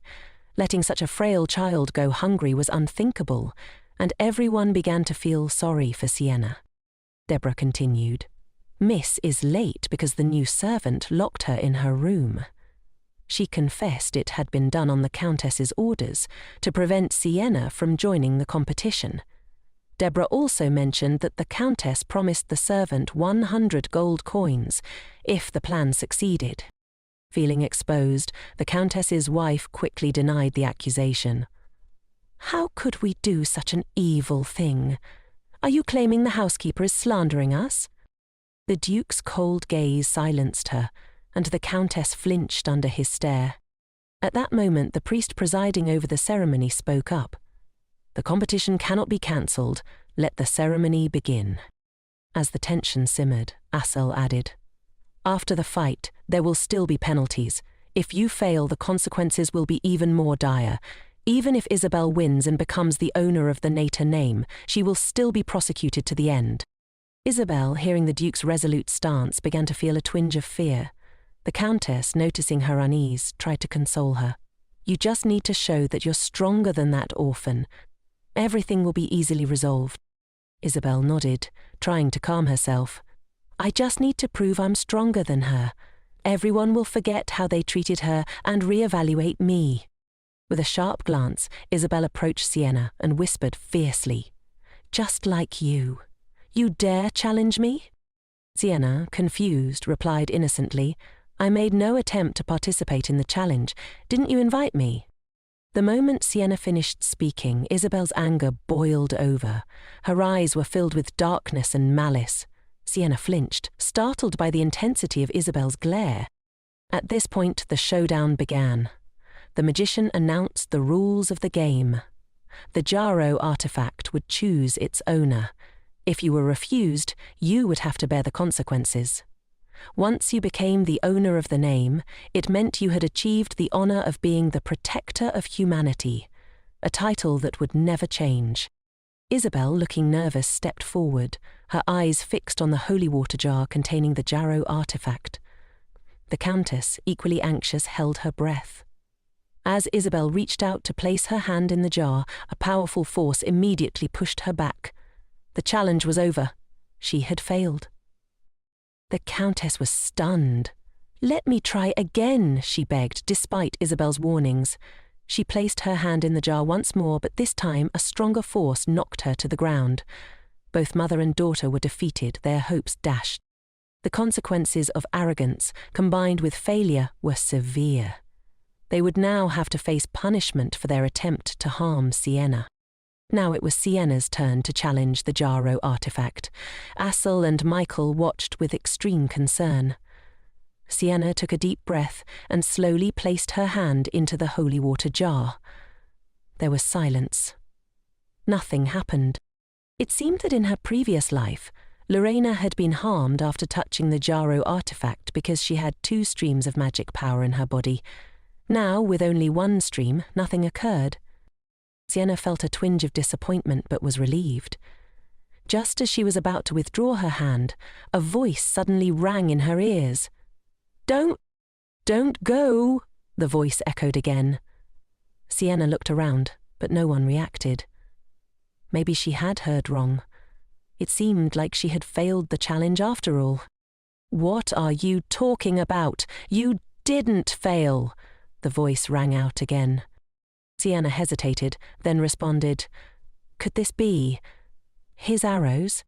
That's right. For 2,000 years I have been waiting for you, my first master. Sienna, overwhelmed, withdrew her hand and turned to leave. She just wanted to be a normal person. Someone who could eat and sleep well, without the burden of being the protector of humanity. She wasn't ready for such responsibility. She lied, claiming her hand hurt and that she had failed the challenge. However, his arrows seemed to easily ignore her. Suddenly, the gem in the water leapt up, glowing with a brilliant fire. Sienna heard a fierce roar. I told you not to go! The sacred fire exploded violently, and everyone in the room was stunned. Elle and Michael moved forward to help, but the Duke held them back. Wait. Fiery snakes surged towards Sienna. The fire surrounded her, but instead of burning, it didn't feel hot at all. The intense flames shrank down into a small, controlled flame. This was his arrows. Sienna wanted to give up, thinking again, I never said I wanted to be your master. A mocking laugh echoed. Do you think I have enough free time to ask for your opinion? I'm not the first destiny you've met. Don't compare me to others. Sienna felt confused. She had never met another fate she didn't understand. The voice, taunting her, continued, Why don't you want to sign a contract with me? You know you don't want to be my master. Sienna opened her mouth to explain, but her vision began to blur. Her body weakened, and she lost consciousness. The divine artifact that others coveted, the girl dodged again, only because she wanted to live a normal life. Yet, as she struggled with his arrows, she fainted. It was then revealed that the new mage relies on instinct to cast their first spell. This moment of enlightenment could determine the direction of their magical future. Based on the scale and trend of her magic, it was clear. Sienna's future lay in evolution. She would become an excellent healing magician. Everyone congratulated the Duke. After all, healing magicians were incredibly valuable. They could rescue others from evil spirits. But what surprised them even more was Sienna. Not only had she dispelled the evil spirit that had lingered in the Nata palace for years, something no other healing magician had been able to do, but her evolving powers brought even more magic. She even summoned spring in the midst of cold winter, bringing life where there had been none. It was unforgettable. "Let Sienna rest," the Duke told everyone, signalling them to retreat. There was still the trial of the Count and his mother to prepare for. Once everyone had left, the Duke turned to Sienna and told her to open her eyes. It turned out there had been too many people watching, and Sienna, ever sensitive, had avoided opening them. The Duke understood, giving her the space she needed. Alone, Sienna couldn't help but sigh. This time it's completely over. The thought of her life's end felt overwhelming. "What's the end of life?" His arrow's voice rang out, jumping into the conversation with a tone of complaint. The small flame stretched, waving and smiling with satisfaction. "At last! I don't have to hide as a necklace anymore." Sienna, feeling frustrated, muttered, "I signed a contract alone after making someone else faint. It's so forced." His arrows grumbled in response. "You put your hand into the water of evolution. That's an ancient custom for signing contracts. You did it yourself, meaning you asked to sign the contract. I agreed to your request. This is a fair and public signing ceremony." "There's no backing out now." Sienna knew there was no point in arguing. She immediately changed the subject, asking, "What does the Nacho Evolution Palace mean?" The small flame glowed with pride. "This is my gift to you. Surprised? You should be. I've performed such powerful magic. From now on, no one would dare rob her again." But Sienna had a headache. She didn't want to stand out like this. Despite the strong magical powers in this life, she didn't want all the attention. She just wanted a simple, quiet life. His arrows, in the form of a fire, weakened slightly. "Are you planning to leave me?" "Don't even dream of it. You and I are in an eternal contract. I'm doing this for your own good." Sienna didn't even know that those infected by the evil spirits were dangerously close. She responded, realizing the truth. "It turns out the Count and his mother have changed their personalities and committed many evil acts. As expected, it's connected to those dark auras." At that moment, the two criminals, the Count and his mother, were kneeling on the ground, trembling. They couldn't understand why they had done such cruel things. The powerful Duke Nata stood over them with an expressionless face. The Earl and his mother, once proud and arrogant, now cowered, kneeling in fear for daring to harm the Duke's pampered adopted daughter. Now they faced the Duke's judgment. The Count, still confused, thought, "Why did I suddenly become so stupid? Why did I harm others? What made me do such things?" But when they saw the fire of his arrows, the realization hit them.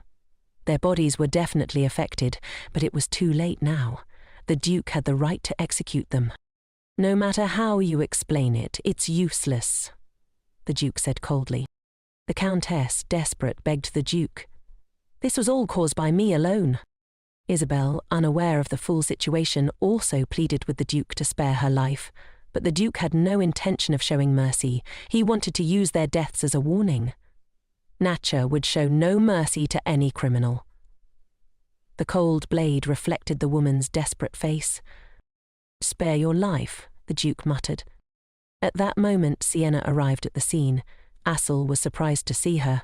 "Why did the bodyguard let the lady come here?" Sienna explained calmly. "I came by myself. Please don't scold the servant." After hearing this, Asle didn't say anything further. This response surprised everyone present. As expected, Sienna was the master of his arrows, making the others listen in awe. The Duke took back his sword, his cold eyes turning to Sienna. The look in his eyes reminded her of her previous life. The fake older sister Lorena, who had falsely accused Sienna, making everyone believe she used evil magic to harm her. No matter how much Sienna tried to explain, the Duke had locked her in prison. The Duke's gentle voice broke through Sienna's thoughts, pulling her back to reality. "What's wrong?" Sienna tried to calm herself before speaking. His arrows told her that the Earl and his mother had been invaded by evil spirits, which was why they had acted the way they did. As soon as she spoke these words, murmurs rippled through the crowd. "No wonder their actions were so unusual," someone whispered. "Without Sienna's intervention, I'm afraid the evil spirits would have fully taken over, and they would have gone mad." It turned out that his arrow's words were highly trustworthy.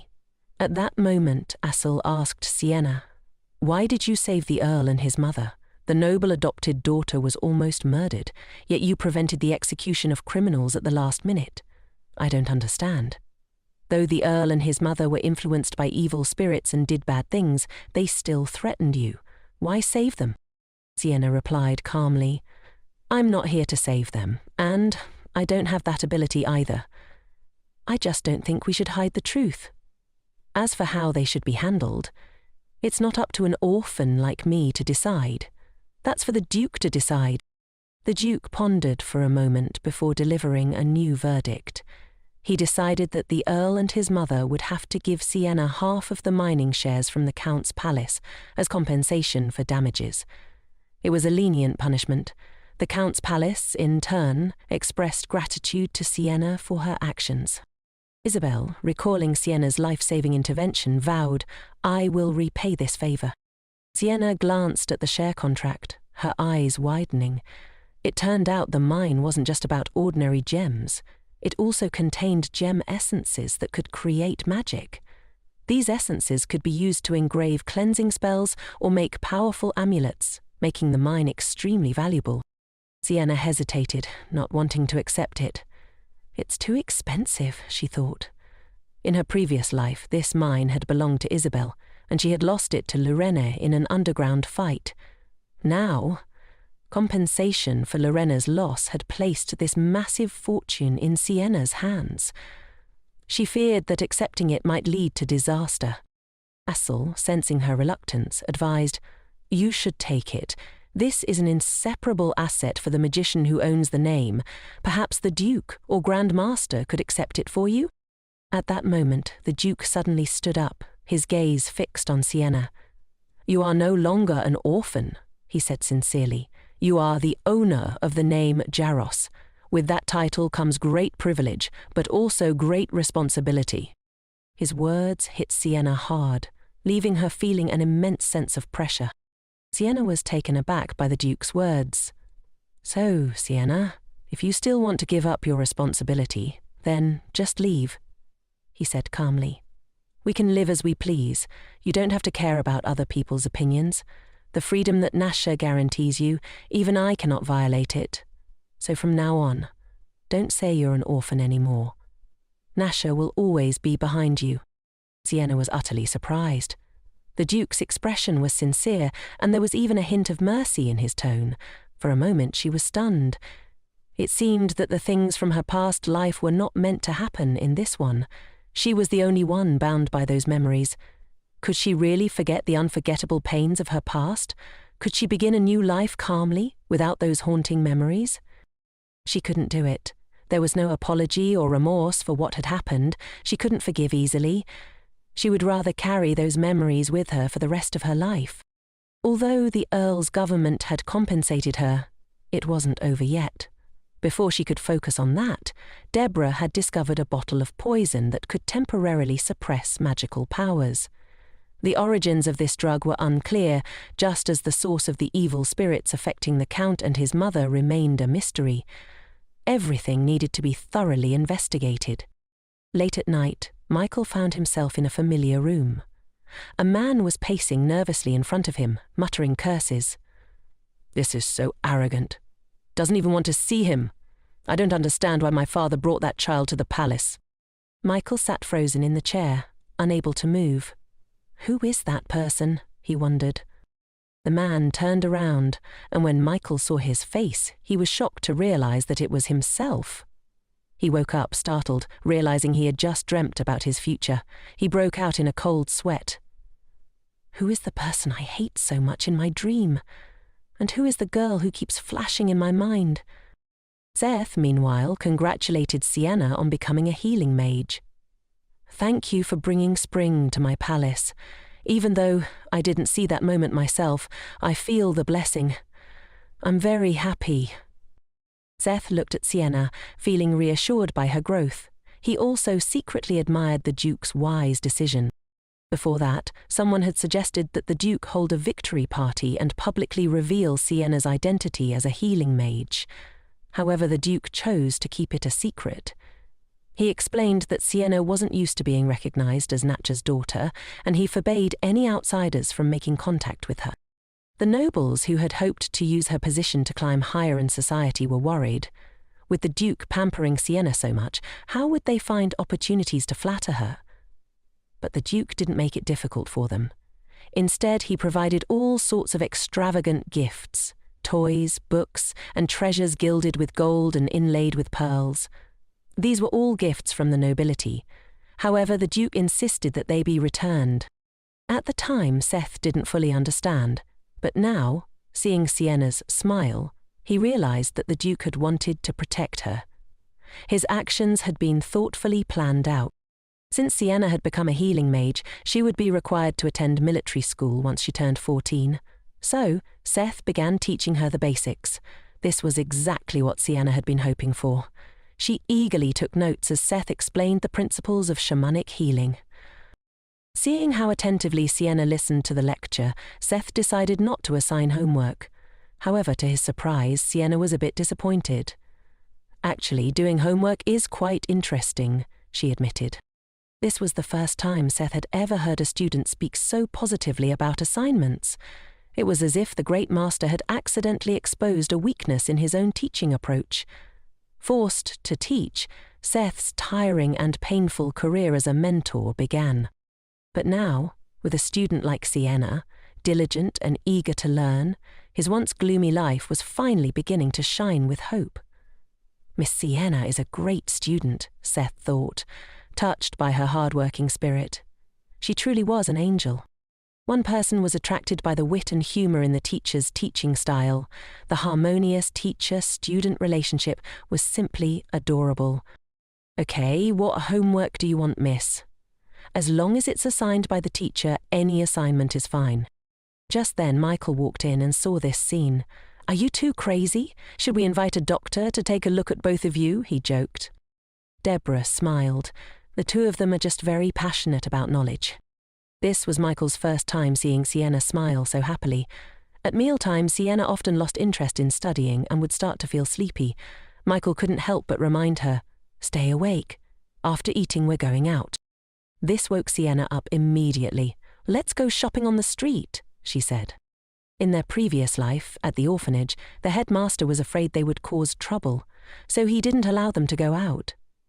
In Natcha, there were only days off, and she had only gone out a few times with Luna. Seeing Michael's mischievous smile, Sienna felt that if she agreed, it would be like losing a battle. She noticed his smile, and then, suddenly, something flashed in Michael's mind. He vaguely remembered a scene from the past, a girl lying there quietly. It was the same girl, harmed by her cruel sister and dying unjustly. "I thought I could finally escape a life of not being loved by anyone," he thought. Who would have thought that he would be resurrected and become the family's treasure, while everything she once craved now came automatically? Sienna, unwilling to dwell on her painful past, just wanted to live a peaceful, normal life.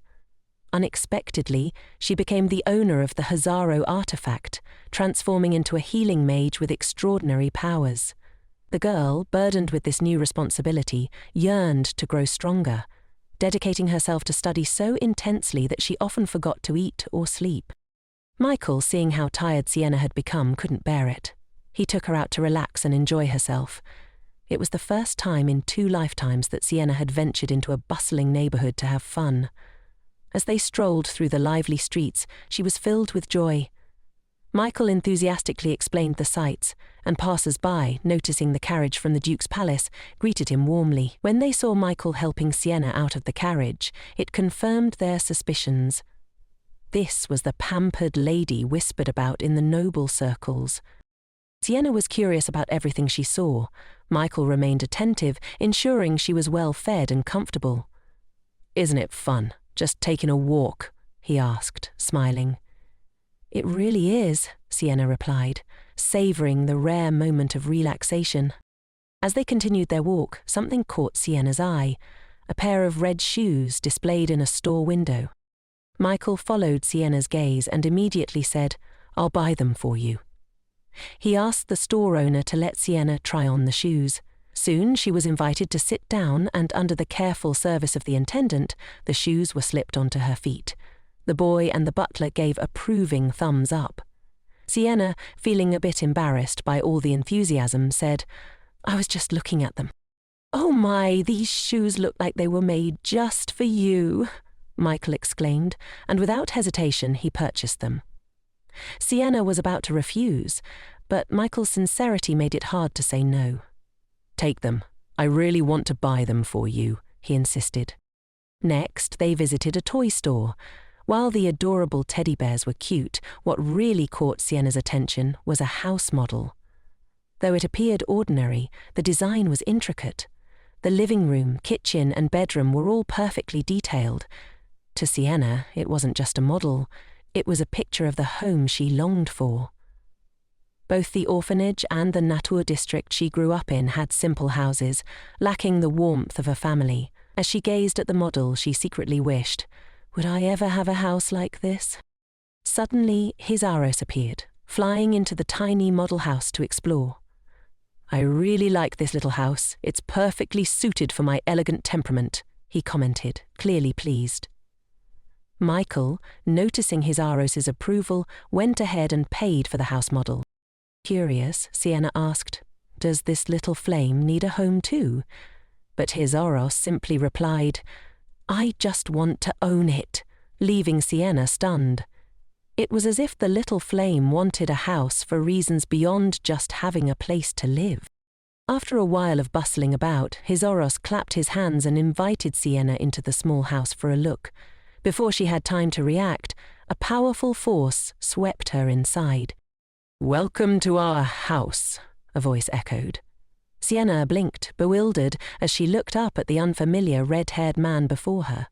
You're his Jaros?" she asked incredulously. The adorable little flame had transformed into a handsome, red-haired man. Sienna quickly realized this was the Jaro artifact. Her swift response impressed his Jaros. As she looked around, she noticed the place she now stood in was very similar to the small house model, but this was no ordinary space. His Jaros had used magic to materialize the house, creating something more than just a model.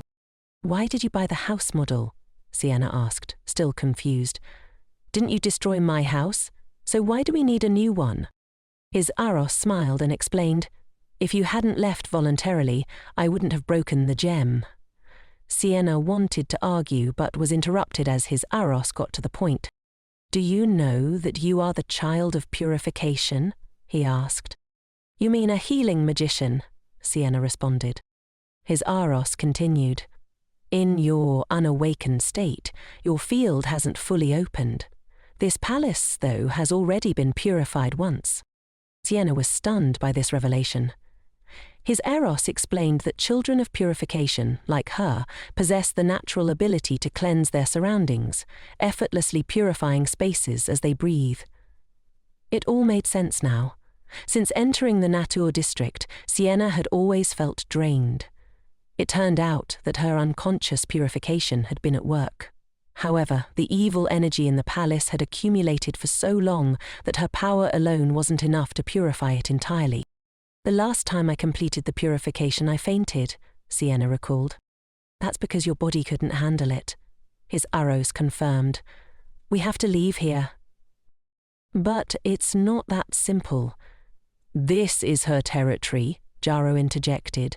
He then asked Sienna, "Were you born here?" When she denied it, he looked puzzled. "Strange. You have strong ties to this place, as if you've lived here for 10 years and then died." "Are you worried about me?" Sienna asked. "Of course I worry about you," Hizaroth said as he suddenly approached her. "You're the only master I've chosen in the past 2,000 years. I just didn't expect you to be so foolish." He sighed and added, "To keep this lovable but foolish master from dying of purification, we have a lot of work to do." His Aros took Sienna's hand and pressed it against his body, his expression serious. "Sienna, you are my master. I can see what you see," his Aros said. "You haven't fully awakened yet, but when you do, I will grow with you. For now, our most important task is finding a new house, perhaps one with pure energy crystals." As his Aros finished speaking, Sienna's vision became blurry, and she soon fell asleep. Early the next morning, a servant came to wake her, but as they lifted the blanket, the servant's eyes widened, and a piercing scream echoed through the palace. Sienna, still drowsy, noticed something strange. Her body felt different.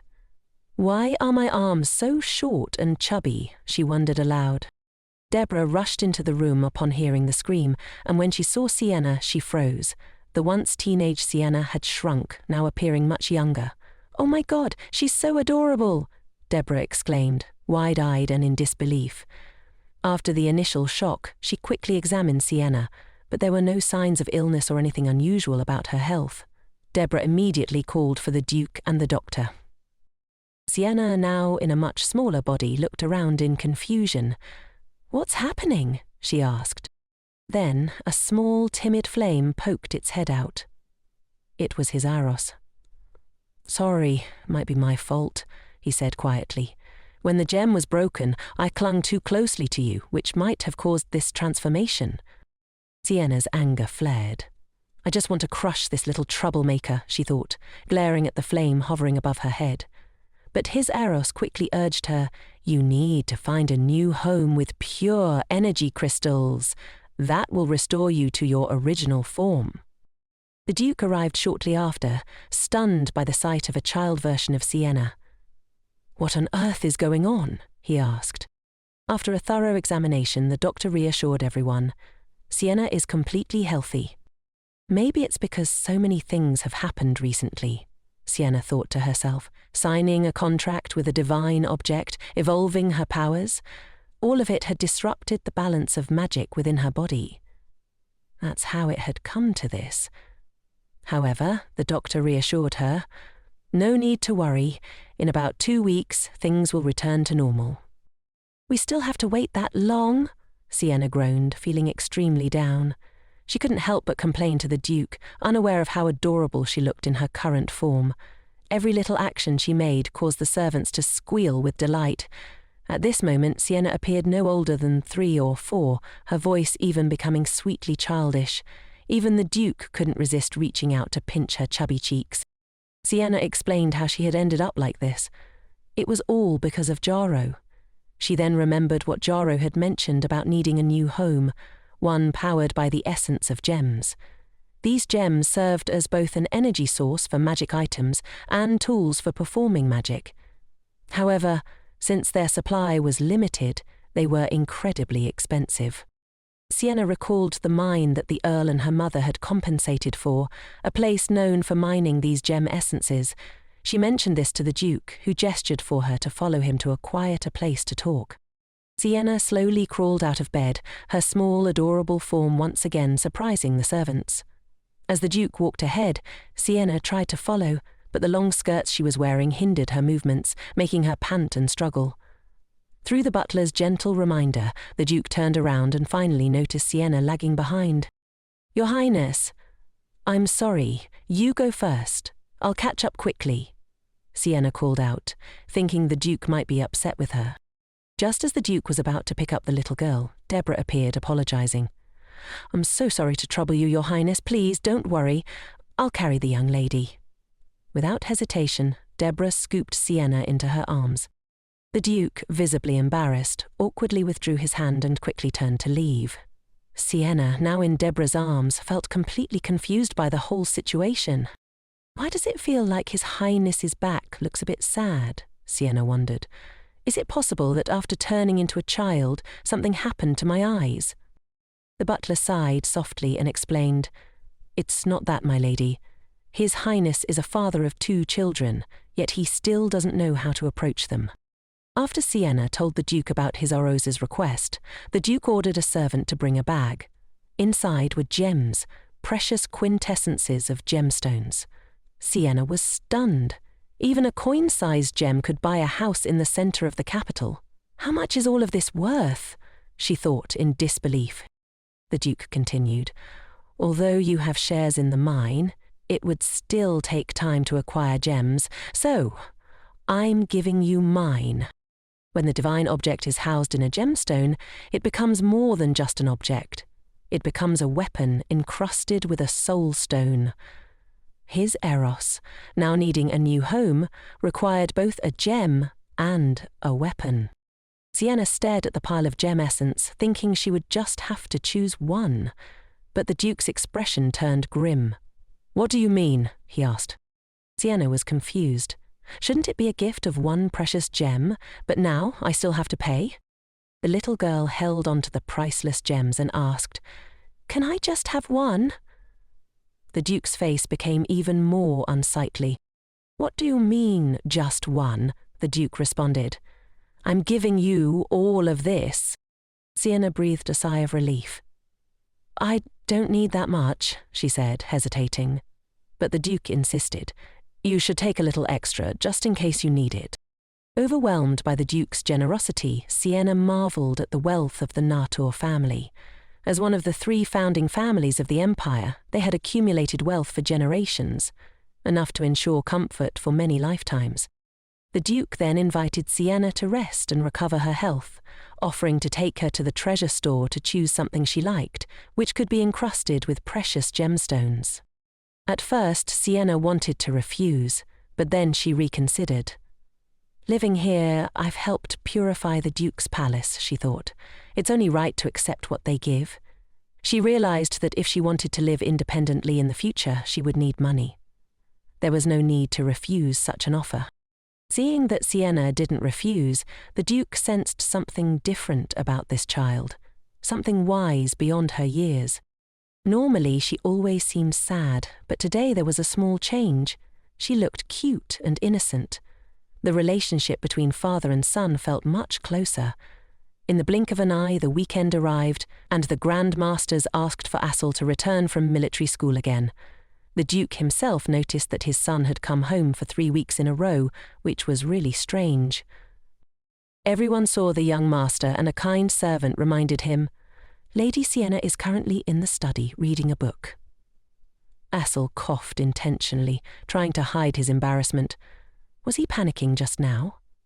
Pretending to remain calm, he headed to look for Lady Sienna. When Assel arrived at the study door, intending to enter, he suddenly remembered the last time he was there. His heart ached as he recalled the bouquet of flowers he had given to Sienna, being tossed under the table. But today there was no sign of Sienna in the study. The servant informed him that she had just returned to her room. However, Assel's attention was drawn to another bouquet of flowers by the window. The servant introduced it as a gift from Teacher Seth, congratulating Lady Sienna on her enlightenment. The lady had placed it carefully in a vase. This different treatment made Assel feel uneasy. Late at night, Assel fell into a strange dream. He saw himself frantically searching the table. "Where is it? We have to find it," he muttered in the dream. The amulet that Sienna had given him. Where had it disappeared to? He searched the entire room, but it was nowhere to be found. In his dream, Sienna's image appeared. She shone brightly like the sun, yet there was also an eerie coldness to her. A lifeless body, devoid of vitality. Assel was overwhelmed with pain, as though he had lost something extremely important. He woke up, startled and breathless, his heart racing. "What have I done?" he whispered to himself, tears welling up in his eyes. The dream had shaken him deeply.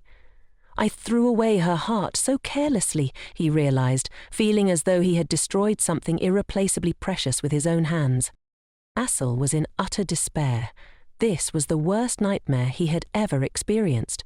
What exactly was this painful feeling? Meanwhile, Sienna looked at herself in the mirror. Even though she had been in this smaller form for a few days, she still wasn't used to it. Deborah couldn't help but be charmed by her young lady's appearance, even dressed in young prince's clothes. The young lady was still extremely adorable, and Deborah had the urge to hug her. Sienna, however, felt uncomfortable. Now the servants treated her like a child everywhere she went. Yesterday she had fallen in front of Michael, and just thinking about his expression made her upset. Now her speech was slurred and her face had grown chubby. The moment Michael saw her, he burst out laughing. Angry, Sienna turned around to leave, but once again she didn't watch her step and fell right in front of everyone. She was mortified. Everyone froze in shock at Sienna's awkward position, but Michael simply smiled and comforted her, telling her not to cry and calling her an obedient and lovely baby. Sienna fumed. "Don't treat me like a child." At the dinner table, Sienna tried her best to control her slurred speech. Michael gave her a thumbs up and praised her for being an obedient and wonderful baby once again. Asle was surprised. He hadn't expected to see Sienna in this tiny form. When Sienna greeted him, she accidentally called him Great Uncle, which sent Michael into hysterics. He laughed so hard he almost fell over, much to Sienna's frustration. She wanted to hit him for the first time, but fortunately the Duke intervened and told everyone to settle down and eat together. A moment later, Michael leaned over and whispered to Sienna, pointing at the butler's shoes. "Those ridiculous shoes again." As it turned out, when they went out last time, after buying Sienna red shoes, Michael had bought another pair of funny shoes as a gift for the housekeeper. Seeing the usually serious butler actually wearing them was such a stark contrast that Sienna couldn't hold back her laughter any longer. She burst into giggles. Seeing her sweet, happy smile, both the Duke and Asle were astonished. Michael had made her laugh once again, and this time Sienna laughed out loud. "This is unprecedented. How did she do it?" Michael said mysteriously, a smirk playing on his lips. "This is a trade secret, can't be disclosed," he added, teasingly. The Duke tried to suppress his curiosity, sighing in resignation. "I just wish you'd reveal a little," he admitted. Michael leaned in. "Dad, I know you really want to know, but this is a secret between me and Sienna." Asle, feeling a surge of jealousy, didn't know how to respond and could only vent his frustration on his meal, causing the sound of silverware clashing to fill the air. Sienna felt a little uncomfortable, watching the scene unfold. Why is the eldest son behaving like this, she wondered. Then, as if to heighten the awkwardness, the Duke accidentally knocked over his glass of wine, spilling it all over himself. Only Michael remained composed, wearing a secretive smile. Lynn smiled knowingly from her seat, though Sienna didn't fully understand what was happening between this father and son. "Well, it has nothing to do with you," she told herself. "Finishing your meal is the most important thing." Sienna, despite her young appearance, possessed extraordinary talent. The Duke had already planned to convene a conference a week later to officially announce her as the owner of the Hazaro idol to the people. However, Sienna was still worried. Once her identity became public, her older sister, Lorena, would surely find out. Even though Lorena wasn't present in this life, her hurtful words still echoed in Sienna's mind. "Sienna, you have no right to own all of this." In her previous life, Sienna had always lived under Lorena's mental control, losing everything because of a few sweet words.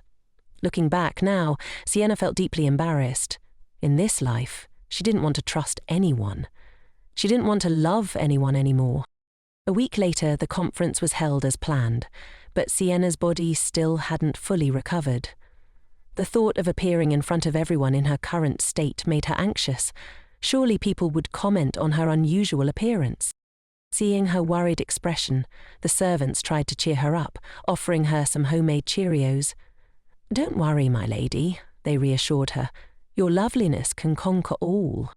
Sienna was surprised by their support. "If anyone dares to bully the lady, the Duke will handle it," one servant said confidently. Master Michael will make sure anyone who bullies you knows the consequences, added another. And Great Master Assel will make sure they understand what real suffering is, chimed a third. In the splendid hall, guests were mingling and dancing freely, creating an atmosphere far more lively and elegant than what Sienna had imagined for the conference. The Duke had worked tirelessly to prepare for his daughter's first appearance, but Sienna wasn't happy at all. She wasn't used to crowded places. The Duke, dressed splendidly, suddenly found himself taken aback by Sienna's carefully made-up appearance. "You look really cute today," he started, but stumbled over his words. "I mean, your outfit is very beautiful," he corrected himself awkwardly. The butler smiled quietly, while Deborah tried to ease the atmosphere. The Duke, rarely flustered, blushed slightly. It was clear he still hadn't figured out how to connect with girls. Kneeling down, the Duke reached out to carry Sienna. She, obediently, rushed into his arms, and they prepared to make their entrance.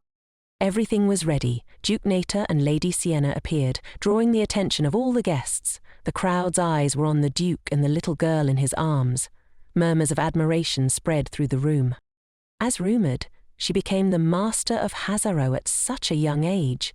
Truly remarkable, people whispered. Despite the praise, Sienna was extremely nervous.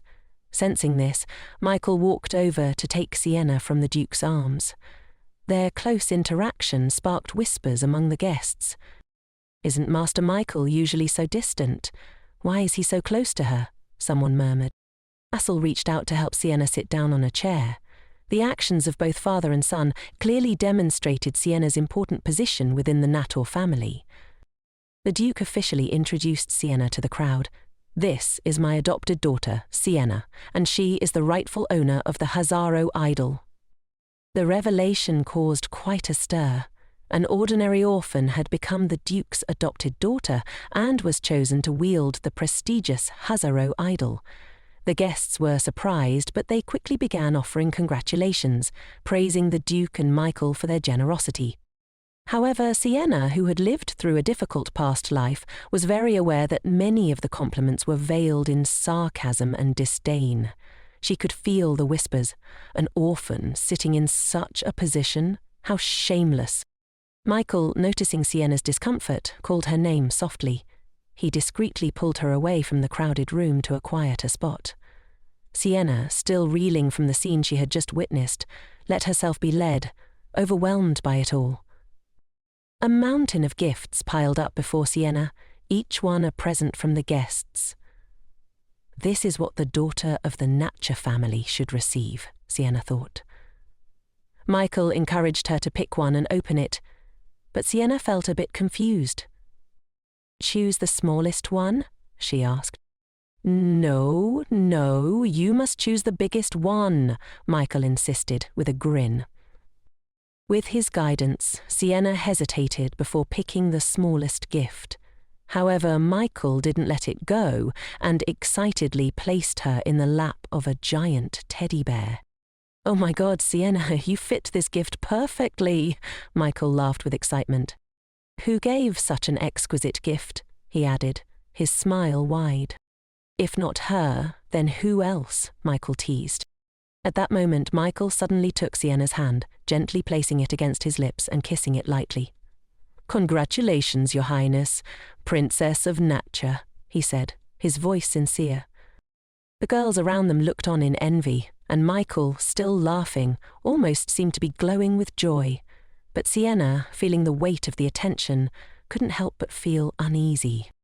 "I feel like I'm about to get into trouble," Sienna thought, her discomfort growing. The next day in the garden of the Duke's palace, Sienna felt a bit awkward as she observed the bustling crowd. The Duke and others went to the meeting, leaving her behind. Mrs. Deborah insisted she receive the guests. As a daughter of nature, she had to appear at such occasions, but no one paid her any attention. It would have been great if Jaros could talk to her. Suddenly, a fan dropped at Sienna's feet. "Oops, my fan fell. Miss Sienna, can you help me pick it up?" The person who approached was the blue-haired girl who had been angry with her the day before. She was clearly looking for trouble. "Lady Sienna, we are asking for your help." Sienna heard her but didn't move. It felt rude. Memories of her past life flooded back. Loren's sister always took the initiative when faced with hostility, attacking first and using her strength to counterattack. Sienna glanced down, and the fan on the ground suddenly moved and flew into the air. It landed straight toward the blue-haired girl. The girl couldn't dodge in time and slipped, falling to the ground. "Is this better now? I helped you pick it up," Sienna remarked coldly. The blue-haired girl was livid. "This orphan dares to treat me like that?" The crowd began to murmur and criticize Sienna, calling her arrogant and brash. "She's just joined the native family, and now she's bullying the children of loyal families. The Duke will certainly be disappointed in her." Sienna remained silent. To her surprise, it wasn't just children who were mean to her. Adults joined in too. "Orphans have no education. She's about to become a duchess and act like this? So arrogant." Sienna didn't feel the need to explain herself. There was no point, no one would help her anyway. Just then, a voice interrupted the gossip. "What's going on here?" A silver-haired man appeared. Sienna recognized him instantly. He had helped Lorena in her past life. It was Count Jester, who had supported her sister's rise to become the future duchess. Why was he helping her now? Count Jester cleared the crowd with a few sharp words, silencing the criticism. "Thank you for helping me," Sienna said, her voice trembling. "But don't do anything like this again. If you encounter any problems in the future, just look for me." Jester smiled gently, his enthusiasm palpable as he invited her to go out with him. But something didn't feel right. Sienna sensed the dark, malicious intent from him. In the next moment, Jester ripped off his mask of deception, drawing a dagger to control Sienna. The rain poured heavily outside as Jester pushed open the door to a house and shoved Sienna inside. "Hurry, upstairs," he ordered. Sienna stumbled, falling to the ground. The gem in her bag fell out, and her heart raced. Was her Aura still unresponsive today? Could she escape this danger alone? She was dragged into a small room. As the door opened, a foul stench filled the air. Jester smiled eerily, tossing Sienna to the floor. Her eyes landed on a blood-drawn symbol beneath her. Jester caressed a nearby coffin, muttering, "My angel. I will definitely revive her." The horrifying sight chilled Sienna to the core. Jester then revealed his twisted plan. He intended to use Sienna's blood to transfer magic, reviving his daughter. Sienna stared in disbelief. How could transferring magic be so simple? If just drinking blood was enough, Lena wouldn't have spent so many years trying to destroy her. Jester's smile twisted into something dark. "If you don't obediently comply, I'll kill you." Seeing the madness in his eyes, Sienna knew that even if she played along, it wouldn't end well. She had to take control to survive. In a flash of desperation, she bit Jester's hand. The man cursed, shoving her away in pain. "Damn kid, dare to bite me? Watch me drain all your blood right now." Sienna immediately called for Eros, and fierce flames erupted around her, swallowing Jester whole. The man screamed in agony, struggling against the fiery inferno. But in the blink of an eye, Sienna's body transformed. Her original form was restored. Aris's voice rang out, telling her to run. Jester was deeply corrupted by evil spirits and was slowly regenerating in the fire. Aris had no physical form, and the flames couldn't stop Jester's recovery. The exit was blocked, but Sienna glanced toward the window. Could she escape by jumping? As Jester advanced toward her, Sienna's mind raced, searching for a way out. A familiar and urgent voice rang out. Sienna looked out the window and saw Assel, riding a horse with a bow drawn, shooting arrows toward her. "It's Grandmaster Assel," Sienna thought, relieved. The girl had been kidnapped by a pervert, but just as the situation grew critical, Grandmaster Assel appeared. Seeing her lover in danger, Assel spurred his horse forward, raised his bow, and released an arrow. The arrow, carrying blue flames, sliced through the air with the wind. It struck Jester's body, piercing his magic, but the wound quickly healed due to the evil spirits corrupting him. "No, we have to leave now," Sienna thought desperately. Looking out the window, she saw Asel waiting below. Without hesitation, Sienna jumped down, landing safely in Asel's arms. "Sienna, are you hurt?" Asel asked, concern in his voice. "I'm okay," Sienna replied, relieved. But suddenly, there was an explosion upstairs. Jester, fully consumed by the evil spirits, had transformed into a demonic beast. Dozens of creatures surged forward to attack, but their strikes had no effect. Aris's voice echoed in Sienna's mind, explaining, "The evil spirit of the magical beasts is breaking out. Regular magic can't break through. Only the power of names can defeat it." Asel's name was Thanatos, and Sienna's name was Jaro. The combined strength of their names would be enough to purify the beast. Two streams of power merged, forming a beam of brilliant light that shot toward the demonic beast. The magical beast finally disappeared and the crowd erupted in cheers. Asel and Sienna breathed a sigh of relief as they made their way back. Sienna reflected on everything that had happened recently. Jester, Lorena's supporter, had died, again before Lena even entered the Duke's palace. Was all of this just a coincidence? The cradle of the moon room, which had originally belonged to her sister, was now hers again. Aros had been destroyed by Lena in her past life, but now he was by her side once more. The gem mine, once her sister's, was hers again. Even though she wanted to change everything in this life, it felt difficult to break free from the past. Back at the Duke's office, the deputy officer presented the kidnapping investigation report. The level of Jester's demonization had been very severe. If not for Sienna, the cleansing fire would have ignited, likely triggering a large-scale raid by demonic beasts. The Duke, however, found something strange. Why had Jester suddenly been invaded by evil spirits? According to the deputy officer's investigation, Jester's daughter's body had been found at the scene, and there was preservation magic on it. It seemed as though Jester had tried to save his daughter, but in doing so, he was overtaken by evil spirits. However, Jester himself didn't know magic, so the person who cast it must have been someone else. The Duke realized something was wrong. Sienna had described how Jester wanted to use her as a sacrifice to save his daughter, but was this really just an illusion caused by the evil spirits, or was someone else taking advantage of Sienna's abilities? He ordered the deputy to seal off the scene and release the dove. There had to be a clear investigation. Since Sienna had escaped the kidnapping, Aros was very concerned about her. To enhance her survival abilities in unexpected situations, Aros intended to give her special training. "Special training? No need," Sienna interrupted. "If I die, you can just find another owner." "What did you say?" The angry little flame flared. "I am the master. I chose after many difficulties. How many times have I said it? Her life is not something to be taken lightly. Don't you think about my feelings at all." Seeing the little flame upset, Sienna realized that what she said was too harsh. Eros reassured her once more. "Besides you, I don't intend to let anyone else be my master."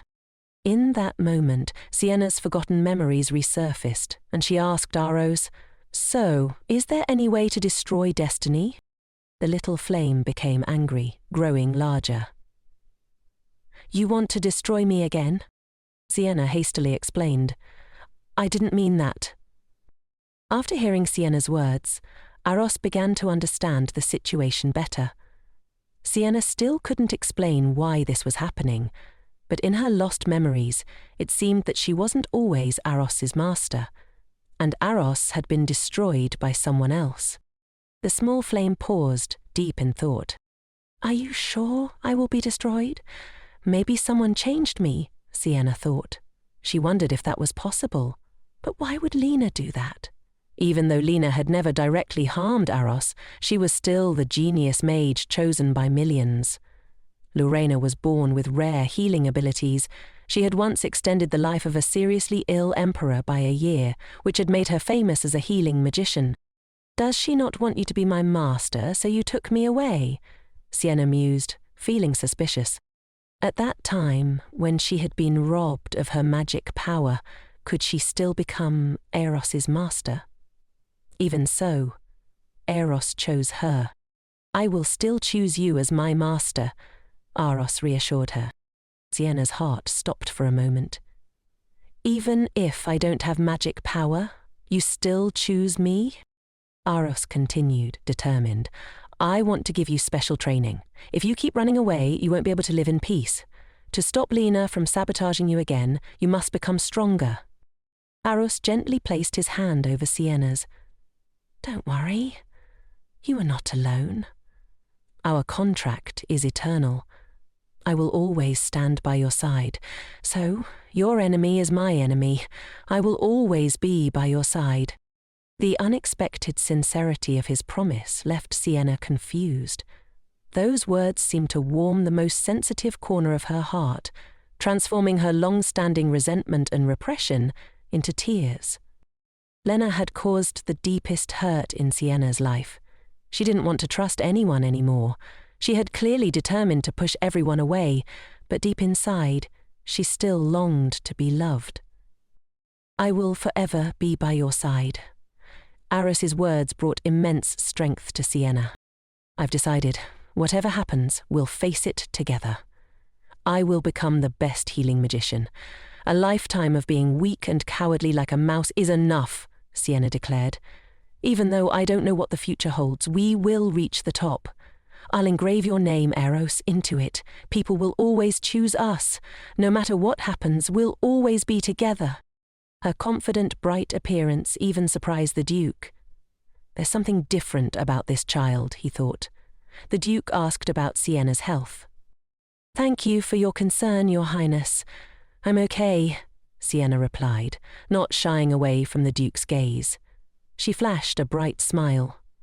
Thank you, Grandmaster, for your timely help, but I was really scared. The Duke, concerned, asked in detail about what had happened. In the past, Sienna would have lied and hidden the truth, but now she would use every opportunity to achieve her goal. She pointed and spoke, recounting the event. At that time, Jester suddenly held a knife and threatened the child. The Duke was startled. Dare to threaten with a knife? Sienna continued. I wanted to ask for help, but no one came to my aid because you and the other ladies were also in conflict. She told the Duke everything about being bullied. The Duke's anger grew. His little daughter had been humiliated like this. What was Mrs. Deborah, whom I sent to look after you, doing at the time? She was busy receiving guests and didn't pay attention to my child? Sienna complained. Even when I was threatened with a knife, she completely ignored it. The Duke was heartbroken. No matter who you are, you have no right to dictate to my child. They dare to disobey my orders and treat my daughter like this? What an unforgivable sin. He ordered the immediate revocation of Count Jester and Lady Deborah from their positions. They were to be disqualified, expelled from the territory, and have all their property confiscated. Those who bullied Sienna are no longer allowed to step foot into the Duke's palace. Duke Nata was the centre of power. No one dared disobey his orders. As a result, no one would dare associate with those families anymore. What an irony it was. Those who had once mocked her as a mere orphan were now reduced to commoners themselves. The nobility began to gossip. Everyone realized that the Duke highly valued Sienna. After that, no one dared provoke her again. People were also curious about the Duke's judgment. An orphan from the streets had not only become the owner of a noble name, but also a healing magician. Some even wanted to adopt orphans, hoping to strike it lucky. That day, Hezero officially began Sienna's special training. In the past, Sienna had always practiced how to concentrate magical power with teacher Seth. Today, it was finally time to show the results. Sienna closed her eyes and felt the magic flowing around the core of her heart. Magic power slowly gathered in the palm of her hand, and a brilliant magical field appeared. This was the beginning of everything, the first meeting of the world. It took the shape of a vast field, the first world that Sienna created with her magical power. It was the first time she had used her magic to successfully create her own field. The little flame was very satisfied. As expected, my master has chosen wisely. Under my guidance, you will definitely be very useful. At the same time, the little flame urged Sienna. Quickly find yourself a house. Haven't I found the quintessence of gems for you? His Jaros was very dissatisfied with the crude stones. If you just pile up ingredients, can you really call it a house? Sienna, however, reassured her. It's enough for now. Rest assured. The little flame huffed. You speak so sweetly, yet you're so cold and heartless. It's all because I was stupid and chose the wrong owner. Then she flew into the closet in the small house, sulking by herself. Sienna sighed helplessly. I'm sorry, His Eros, I was just joking with you. Before that, the Duke had wanted to comfort Sienna. He asked if she wanted anything. Sienna proactively requested to enter the treasure vault to find his Aro's body. Unexpectedly, the Duke was very generous, telling her to take as much as she wanted. His Aros poked his head out and asked, Is this the master I recognize? The treasure vault was filled with all kinds of priceless treasures and the heritage of prosperous times. There were even treasures kept since ancient times, some of which no one knew the use of. Michael assured Sienna, Rest assured, we've already cleaned up the dangerous objects, so this time it won't be too dangerous. Does that mean there are still dangerous things? Sienna asked, a little worried. That's right, Michael replied. Who knows, maybe there are even scary monsters. The Duke interrupted Michael, who was making a devilish face. Don't scare her, look at the two children talking. The Duke was curious as to when the two children had become so close. Michael listened with satisfaction. After all, in this house he was the closest person to Sienna. Even the eldest brother Elle wasn't as close. Sienna felt bewildered. If there had been no misunderstandings in her past life, would Michael treat her this well now? The treasure vault was only accessible to people of the Nata lineage or those who had defeated a pomegranate, but it could also help people find what they needed most. However, only one person could enter at a time. The Duke reassured Sienna, Don't worry, the treasure won't harm those recognized by Nata. Sienna prepared herself. I'll return safely, she said, before walking into the dark door, alone. In the dark space, nothing could be seen, only glowing footprints on the ground which seemed to be leading the way. His Eros reminded Sienna to be careful, but she didn't sense any immediate danger. Suddenly, Sienna stopped walking. She found herself standing in front of Assel's room. What's going on? She thought. I clearly entered the treasure vault. Why am I here? Sienna called for his Eros, but there was no response. She noticed the glowing footprints leading into the room. Realizing that Elle was supposed to be at military school, Sienna boldly walked in. As she entered, she saw Elle standing in the room. The moment he sensed someone approaching, Elle turned his head to look at Sienna. His expression was one of pain and disbelief. The girl in my dream, he murmured, unable to believe his eyes. Could this be a dream? Sienna panicked. Isn't Elle supposed to be at military school? Why is he here, and why does he look so strange today? The familiar feeling made Sienna realize, could this be Elle from my previous life? When the man started approaching, Sienna turned and ran. She wanted to escape, but Elle followed behind, calling her in a voice full of pain. Sienna, wait! No matter how much he called, Sienna did not stop walking. Na yi mao. Surely this is an illusion created by the treasure, Sienna thought. The Duke had said the treasure would provide people with what they truly needed. Sienna didn't want to believe it. Maybe deep in my heart, I've always longed for Elle, who is anxiously searching for me right now. She walked through a door, and as it was closing, she heard the man's almost pleading voice continue, Sienna, please don't go. Leaning against the door, panting, Sienna listened as his Eros's voice reached her. When he regained consciousness, he realized they were in a strange place. He explained, When we arrived, Sienna suddenly lost consciousness. It's like being under a magical illusion. These words reassured her somewhat. So everything that just happened was just a dream. Suddenly, something rolled toward her feet. It was a cigarette with a very ancient design, likely an artifact from prosperous times.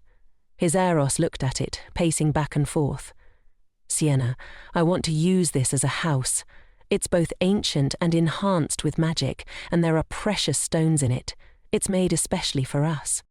Sienna didn't want to carry it. I'm just a little girl. It's unreasonable to carry this thing around. No, I want it, his Aros insisted. Otherwise, we won't have anywhere to live. Didn't you say you could do whatever you wanted? The treasure will help you choose the most suitable thing. This cigarette is the best choice. Reluctantly, Sienna accepted it. I didn't realize I was still so young, carrying around a cigarette like this. She took out the gem essence and placed it on top of the cigarette. After a flash of bright light, the gem perfectly set itself into the cigarette, becoming one with it. Sienna tried it out. With just a little magic power, she summoned intense flames. The smoke emitted from it could purify the surrounding area. At that moment, another object fell at her feet. It was an engraved ring. His Aros, clearly pleased, enjoyed the scent of the ring. Bring it with you. Sienna walked out of the treasure vault and saw the Duke and Michael waiting at the door.